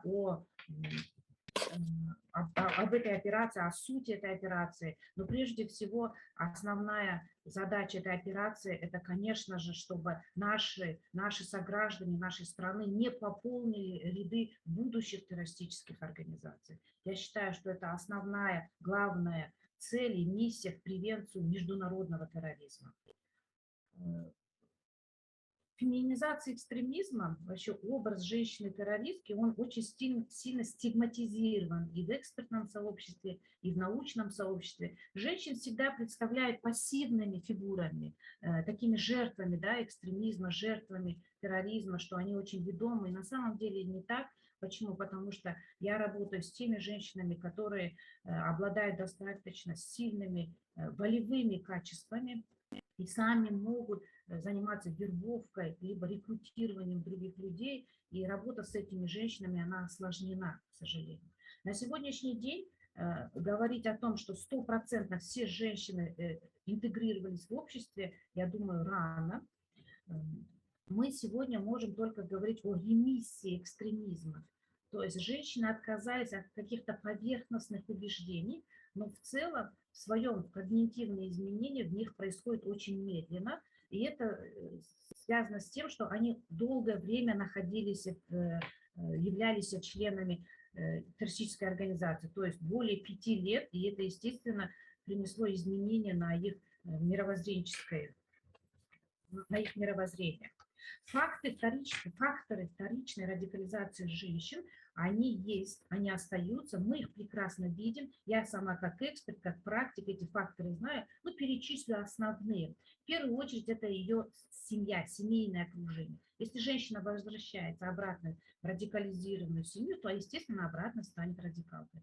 Второе – это перспектива замужества с адептами радикальных жамагатов, да, так называемых. То есть, естественно, многие женщины вдовы, их мужья там умерли, она обратно выходит замуж, если он радикал, то, естественно, она обратно станет радикалкой. Физические увечья, инвалидность, контузия, амнезия – это тоже является фактором радикализации. Наличие ПТСР, посттравматического синдрома – это существенный фактор вторичной радикализации. Следующее – это нерешенность социально-бытовых моментов. Это тоже фактор радикализации. Их очень много, поэтому ну вот я перечислила основные. По детям ситуация тоже, конечно, работа с ними продолжается, несмотря на карантинные ограничения. Я сама лично руковожу групповой терапией с этими женщинами. Но по детям тоже есть проблемы, в частности, это вот такое тормозящее поведение, когда дети зацикливаются на каких-то вещах и что препятствует их дальнейшему развитию. Но, естественно, все дети на сегодняшний день у нас реинтегрированы, они обучаются в школах, в детских садах, и это очень важно. Подытоживая, хочу сказать, что отличие религиозного экстремизма от других форм молодежного экстремизма – это прежде всего наличие идеологии, да, религиозной составляющей. Поэтому с этими женщинами очень системно и глубоко должны работать теологи по религиозному просвещению. Хочу сказать вам, что мой анализ показывает, что в основной своей массе эти люди невежественны в плане религии. Религиозные знания у них поверхностные.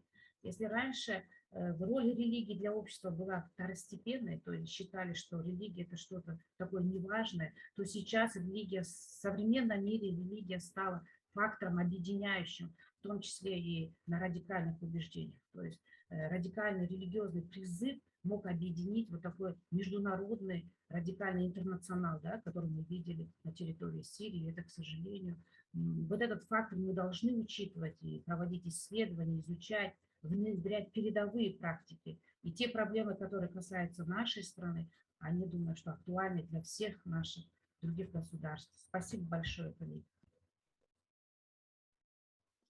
Gulnaz, thank you very much indeed. And I think important comments there about stigma, about the role of the media, about awareness raising, and of course about gender roles as well.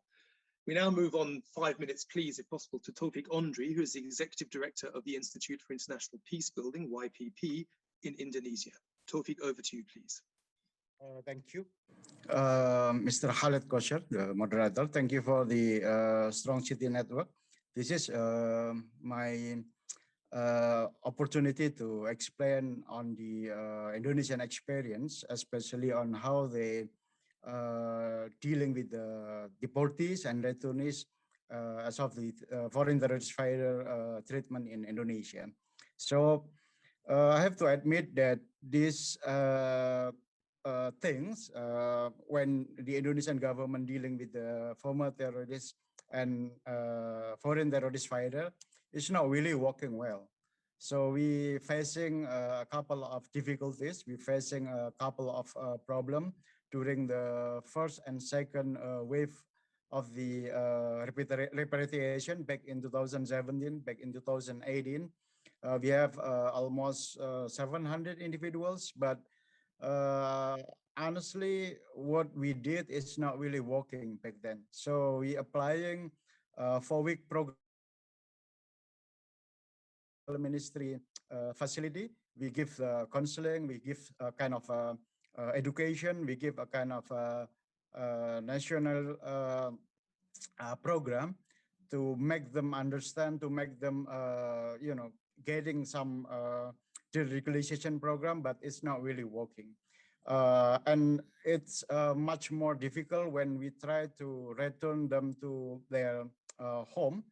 We have no kind of reintegration program back then. So we lack of contact. Some of them even committed to certain terrorist action in Makassar, in Sulawesi. Some of them did similar things in southern Philippines. What we can learn from that is actually we lack of regulation, we lack of the resources, and also the readiness of the local government. So by that, we try to examine, we try to evaluate what we have within our government, and then now we have a certain regulation that help us to understand the strategy and the concept on the deradicalization matters for those foreign terrorist fighters, as well as for the former terrorist prisoner and their families. So now we having a national action plan on the rehabilitation and reintegration program, as well as for the prevention and counter violent extremism, starting from January 2021.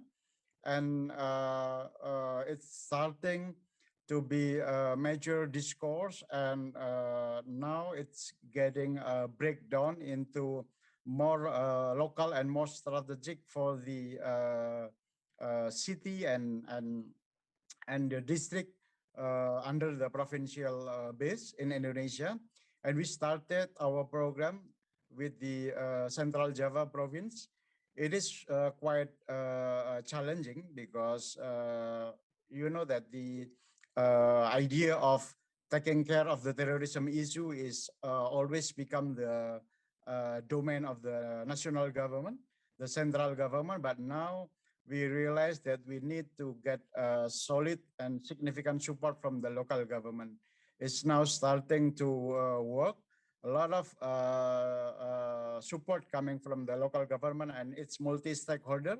And now we have one example that we do is that we creating a local task force for the deradicalization to enhance the capacity of the local government to help to repatriate the foreign terrorist fighter, as well as for the terrorist and former terrorist prisoner and their families. So the strategy is not only emphasizing on the counseling and psychological approach, but also how to embrace them with the social entrepreneurship program. So we using 3 arm strategy, how we preparing the local government. The second is we preparing the beneficiaries, which is the former terrorist prisoner and their families, as well as the foreign terrorist fighters and their families. And the third is preparing the society, as well as the multi-stakeholder that involving the CSOs that trying to use soft approach and non-security approach for them. And it seems like we are more ready than 2-3 years ago. But unfortunately, the Indonesian government is not really allow the repatriation for the foreign terrorist prisoner yet. But those task force is now in place and ready to work for the former terrorist prisoners and the families. And this is a kind of good news for Indonesia, because after this we have the regulation, we have the solid multi-stakeholder in the local context within the provincial and city or district base, and also we are ready with the society with the concept of the community-based correction that can also apply for the foreign terrorist fighter. Thank you. That's my take. Hopefully it's useful for the forum. Thank you. Very useful, Tawfiq. Thanks very much. And thanks for a very structured presentation. We noticed the challenges of regulation, resources, and readiness, and your approach to firstly government, secondly beneficiaries, and thirdly society, a really holistic approach. And our final speaker on this session is Yusuf Lule Mwatsepu, who's the Executive Director of the Human Rights Agenda, HURIA, in Kenya. Yusuf, welcome, and over to you. Thank you very much. I'm joining you directly from Mombasa City, which is basically County 001, having been the pioneer county to join the Strong Cities Network, but also the second capital city of Kenya. Thank you very much for inviting me to participate in this important virtual conversation. And I would want first to begin by giving a context of the work that civil society provides within the context of supporting rehabilitation and reintegration of family members of foreign terrorist fighters, who are popularly known here in Kenya as Britanese. So for many years now, and basically the coast region of Kenya has struggled with the issue of young people joining Al-Shabaab as foreign terrorist fighters in Somalia, which borders Kenya from the southwest. But also in response to this and other related threats, the Kenyan government developed the National Strategy on Countering Violent Extremism to provide guidance for all PCV efforts in the country. The strategy basically borrowed heavily from the Danish ARUS model in its interpretation. And it basically provided demarcation on what stakeholders could generally engage in. So the Danish ARUS model, for instance, provided the issues of rehabilitation and integration of foreign fighters, popularly known as returnees in Kenya, was placed right at the apex of the pyramid of the ARUS model. That means that it outrightly limited engagement only to the state's security agencies. Through this model, again, the Kenyan government offered amnesty to foreign fighters to surrender voluntarily. Upon surrendering, the returnees were offered economic and social support for self-sustenance. However, this approach later backfired and led to the targeting and killing of foreign fighters who had voluntarily surrendered. The sudden change of economic status for some of the returnees due to the program exposed them to their other peers who consider them as traitors. Consequently, this created fear and less fighters came out to surrender to government through the amnesty program. During all this period, civil society organizations, on their part, in good faith, facilitated the returnees and their families to safely surrender to government officials while also monitoring their overall safety. Regrettably, in the midst of this endeavor, in 2015, sometimes around there, the government leveled some very grave and false accusations to some local NGOs for supporting and abetting terrorism, leading to freezing of their bank accounts. The accusations were, however, challenged in courts, and later on, the freezing of the accounts of the NGOs were subsequently lifted. Consequently, the state amended the Prevention of Terrorism Act in 2016 through a miscellaneous law, further restricting the smooth engagement of non-state actors in PCV generally. These incidents, colleagues, bred animosity and soured relations between the civil society and the state. However, in a period of time, in the fullness of time, following a series of dialogue sessions moderated by the NCTC, the National Counterterrorism, whose acting director is here, Daktari Nyawinda. So NCTC moderated the conversations between the state and civil societies, and this lowered basically the tension and animosity between the civil society. And we began working together towards the prevention goal with the state. This was a huge breakthrough, working together. And this led basically to the pioneering of the development of the first county action plan on PCVE for the Kwale County government, devolves from the National Strategy on CVE. Currently, as we speak, and I'm sure the director also for the NCTC also mentioned, the CAPs provide a platform for engagement between CSOs, state actors, and other non-state actors through a county engagement forum. In these forums, stakeholders discuss ways in which PCV efforts can be harmonized as well as complemented. So within this context then, what are we doing as an institution? Because already I know the National Terrorism Center is refreshing the national strategy on CVE, but there has been a lot of limitations on what the civil society can engage in, because the strategy had borrowed heavily from the ARUS model, which limits the engagement at the apex. However, as an institution, as a human rights-based organization, and we are privileged also to have benefited from the Strong Cities Network and also having worked directly with ISD for a number of years now, we've done a number of things through other different programs. Number one, we've supported safe return and surrendering of returnees to security agencies. Due to the legal restrictions, our work with regard to foreign terrorist fighters has solely involved providing support to families of foreign terrorist midwifing the safe return and surrendering of returnees to security agencies. Through our networks and the trust we have built within our constituencies, we receive information and requests from families of returnees who wish to surrender to government. In this vein, our work would also at times include follow-ups to ensure their needs reintegration to their families upon surrender. This help has really helped in reducing the number of extrajudicial killings of the suspected terrorists and returnees who, instead of hiding and being viewed as threats to national security, come out and surrender voluntarily to government.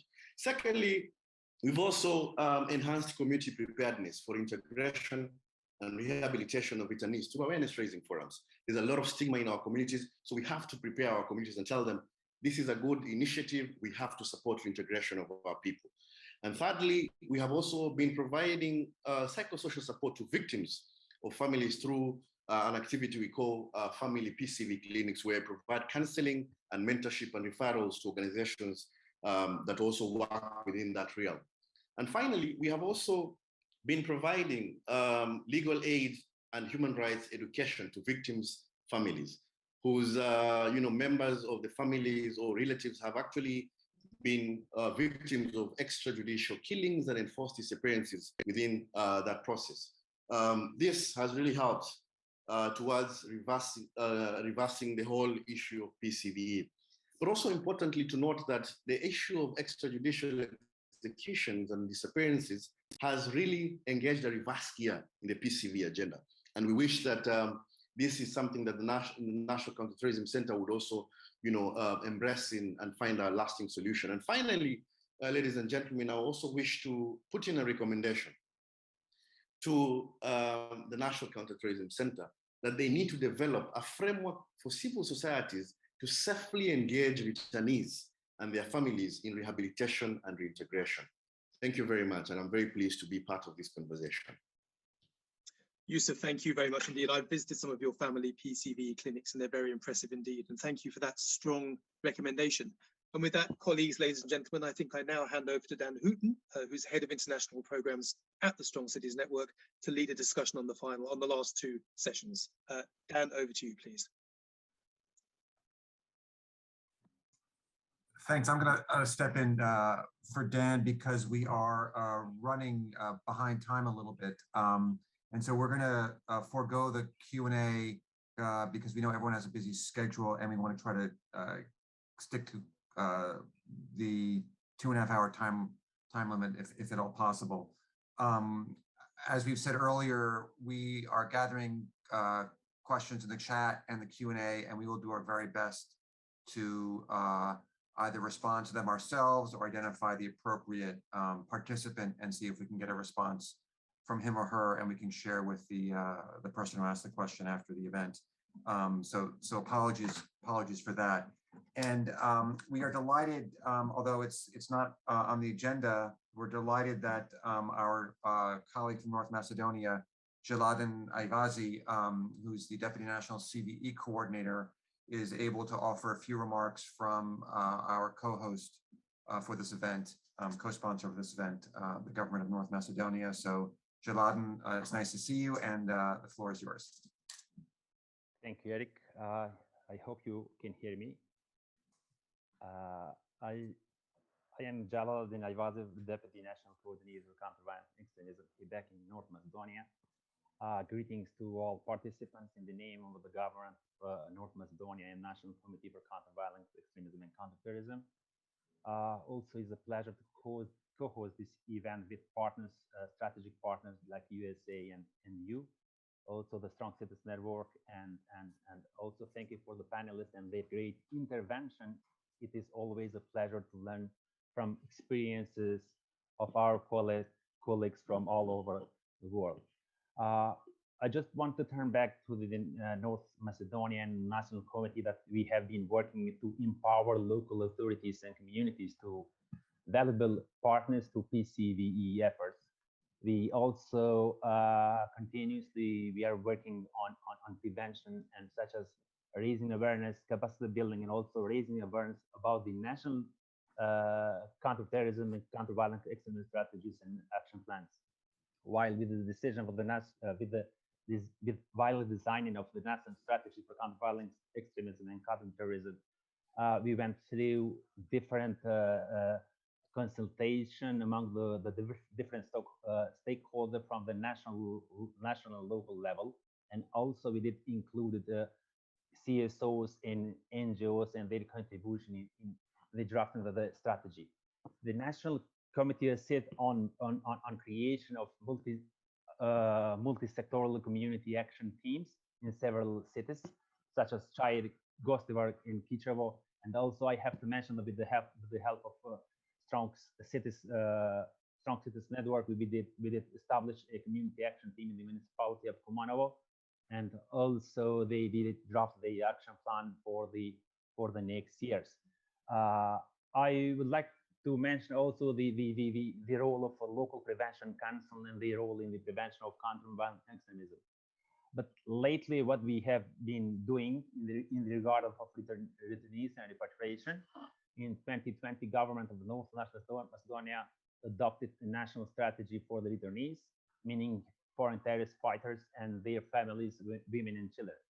Also, at the same time, the government of North Macedonia has adopted the standard operation procedures, where in detail is prescribed which institution, what action needs to undertake regarding the returnees.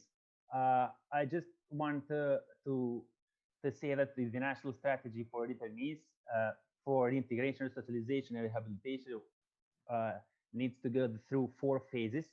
The first phase is gathering information of our citizens in Syria and Iraq. The second one was when they arrive at the airport. That means the first and the second phase were finished at the moment they arrived at the port, at the airport, at the gates. The third and the fourth phase is in prison, and also the process of the legalization and resocialization back in the prison. And the fourth phase, which has already started, is help them to come back in the community. And those 2 phases are ongoing. I have to say that through these PCV activities and other activities on counter-violent extremism, we have in a kind of way prepared the community to accept the returnees. But having in mind that also this is like complex project and process, and it needs more time.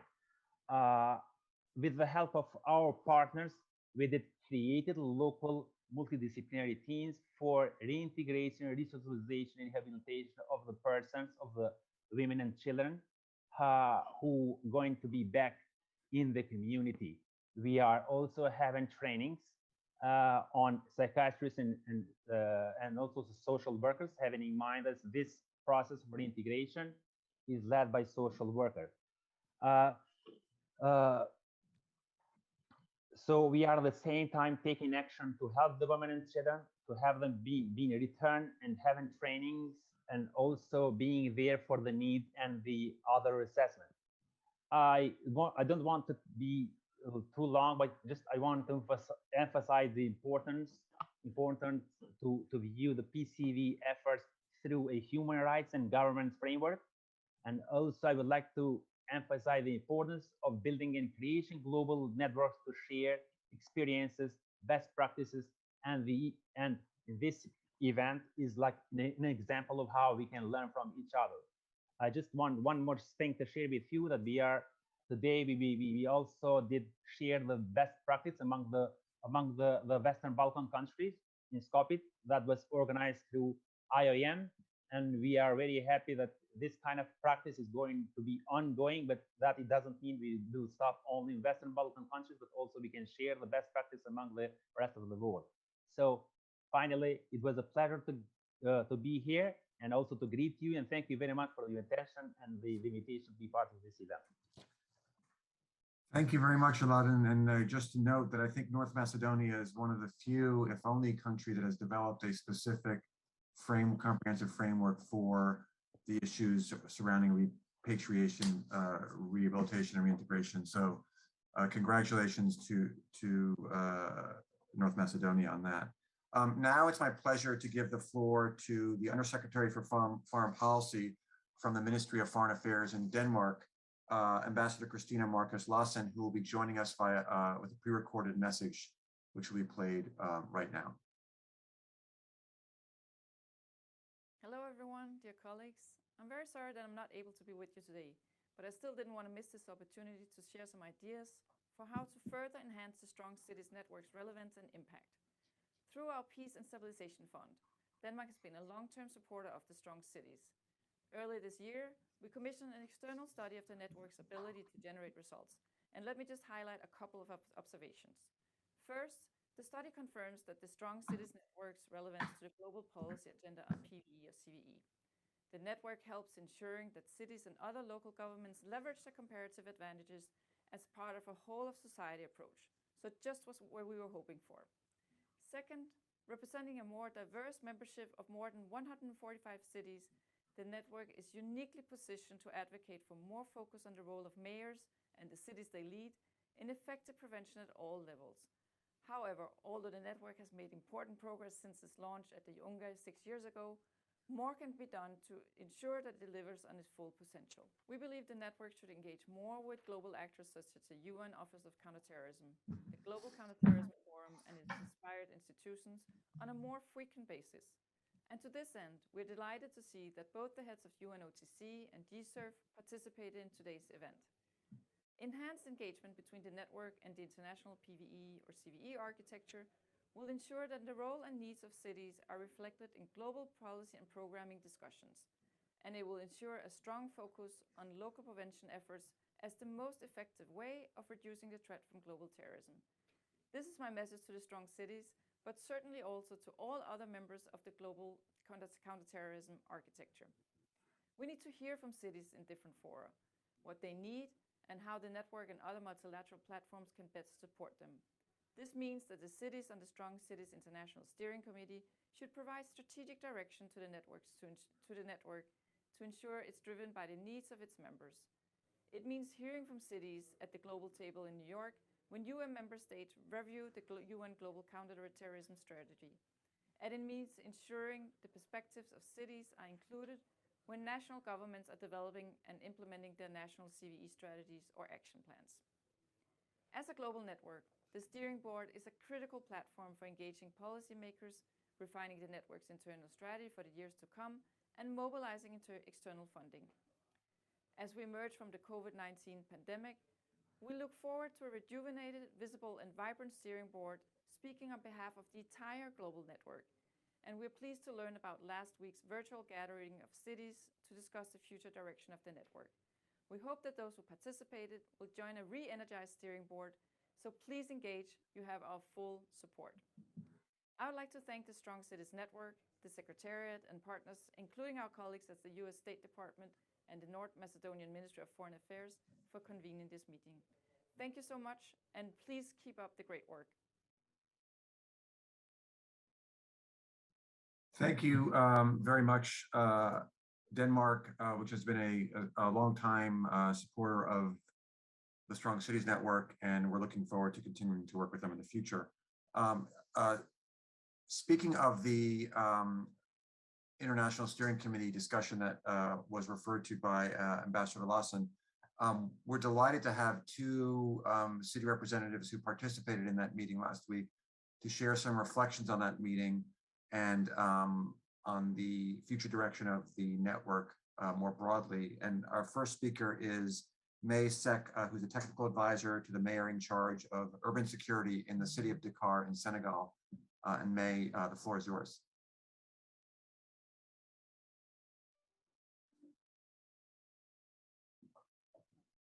Good morning, everyone.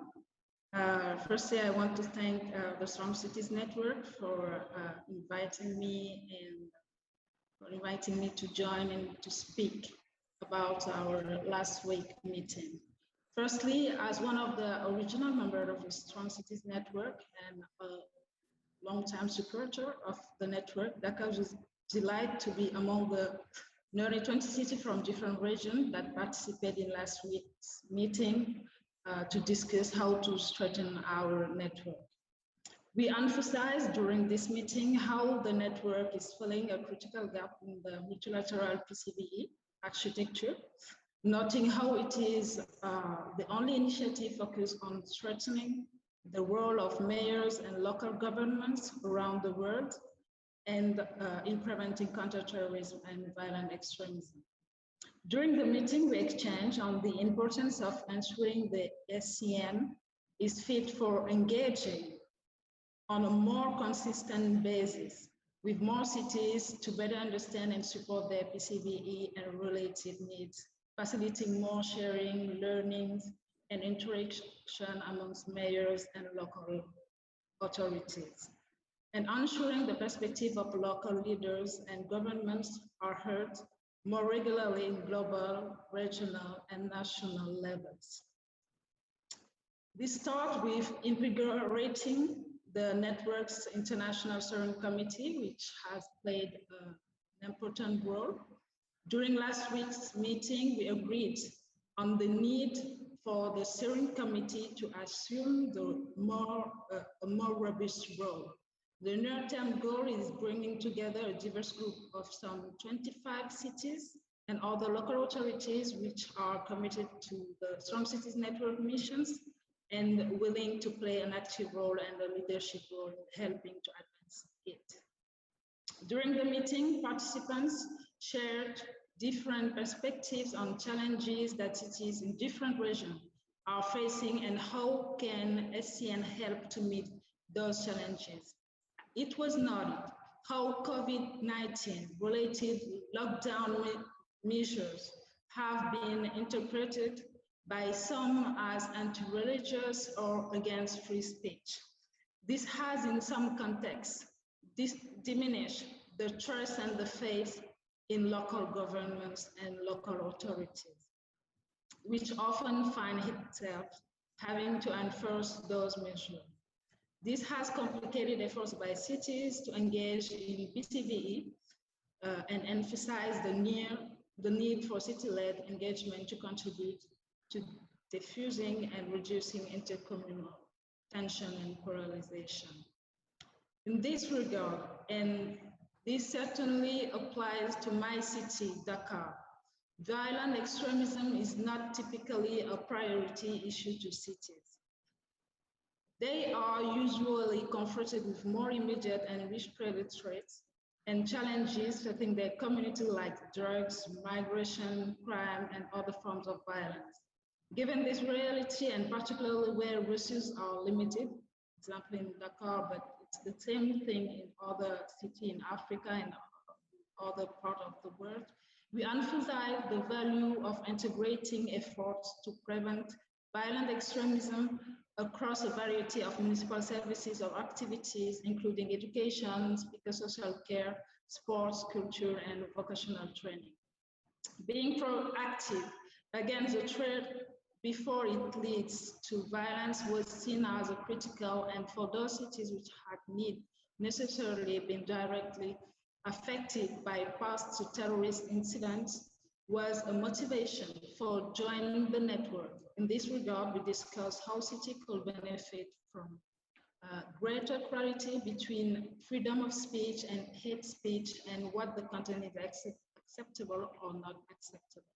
Finally, as part of the awareness raising, some of the cities at our meeting said they will benefit from more data on the issues that fuel violent extremism, hate, and polarization in their communities and how their communities are affected. Access to such data, they said, will not only increase the understanding of the threat, but what existing resources could be leveraged to address it and what new ones might be needed. Thank you for your attention. Thank you, May, very much for participating last week and for the sustained engagement by our city in the network since its launch 6 years ago, and we look forward to continuing that cooperation into the future. Now I'd like to turn to Erik Rostov, who's the Deputy Mayor of Kristiansand in Norway, with Kristiansand being another original member of this International Steering Committee and an active participant in the work of the network over the past few years. And Erik, the floor is yours. Greetings from Norway. I'm Erik Rostov, Deputy Mayor of Kristiansand Municipality. Thank you for the opportunity to share some thoughts on a very important topic. The Norwegian Prime Minister recently said, everyone is responsible for preventing radicalization, and violent extremism. For many years, our city has worked with topics of equality, inclusion, and diversity to counter radicalization, extremism, hate crime, and hateful speech. Our city has been a member of Strong Cities Network since 2015, including a city exchange with Mombasa, Kenya, that focuses on programs against violent extremism. As a Northern European city, we have worked with Nordic safe cities to gain more local knowledge and to discuss best practice programs. I think that this group could be a regional hub for Northern Europe, as we need to think globally and act locally. In a preliminary steering committee meeting, we discussed how the network can cater for the different needs, expectations, and capacities of its members. In our opinion, a regional model will strengthen the network and make it more relevant to local challenges. The members need to be more active and take ownership of the network's actions in the future. A city-to-city, everyday network sharing ideas constantly. Dear friends, in Kristiansand, our model concerns society as a whole. The administration and political local government are working together. Kristiansand aims to be a city for all, and that we have zero tolerance for hateful and racist speech. In our model, preventive work is integrated with all departments. It is not a separate task force. We include it in our work on diversity, inclusion, and equality, using our knowledge from all platforms and activities. The challenges in Norway show that we need more knowledge about extremism, hate crime, and radicalization. As we are constantly seeking better ways of solving these issues, we need to share and be in close collaboration with the rest of the world. This we do by staying active in networks like Strong City Network. As every city is responsible for keeping its citizens safe, it is essential that everyone contributes in preventing hateful actions. We pass many new laws and regulations, but how can we create the invisible line of decency between hatred and free speech? How do we make the line of decency part of our human DNA? Thanks again for letting me share these thoughts, and the best of wishes from Kristiansand.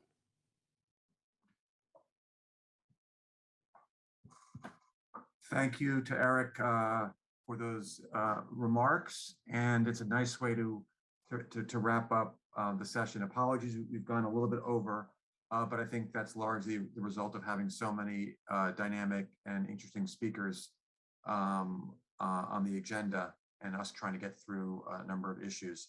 I think, as I mentioned at the beginning, at the outset, we will be drafting a summary of the meeting and disseminating it widely with some of the key points.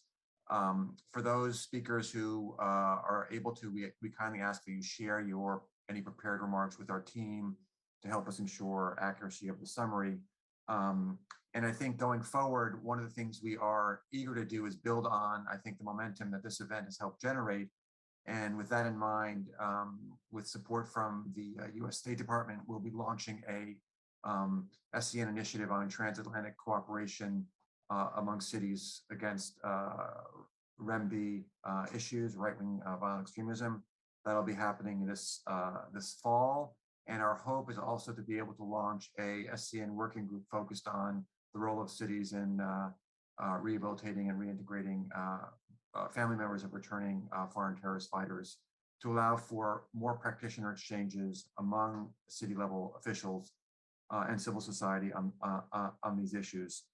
And in closing, I would just say that we are deeply committed to ensuring that going forward, more than ever, that this network is driven by the cities themselves. They have very different needs and perspectives, as we saw from this gathering. We're eager to support them and eager to connect them more with the global actors, eager to build partnerships with the UN, the GCTF, GSURF, and the like. So we look forward to staying in touch in the coming days and weeks and months, and to cooperating and collaborating with all of you going forward. So thank you so much for support for the Strong Cities. Thank you so much to the United States and North Macedonia for co-sponsoring, for the UN for partnering, and for all of you for taking the time out of your busy days to engage with us. Thank you.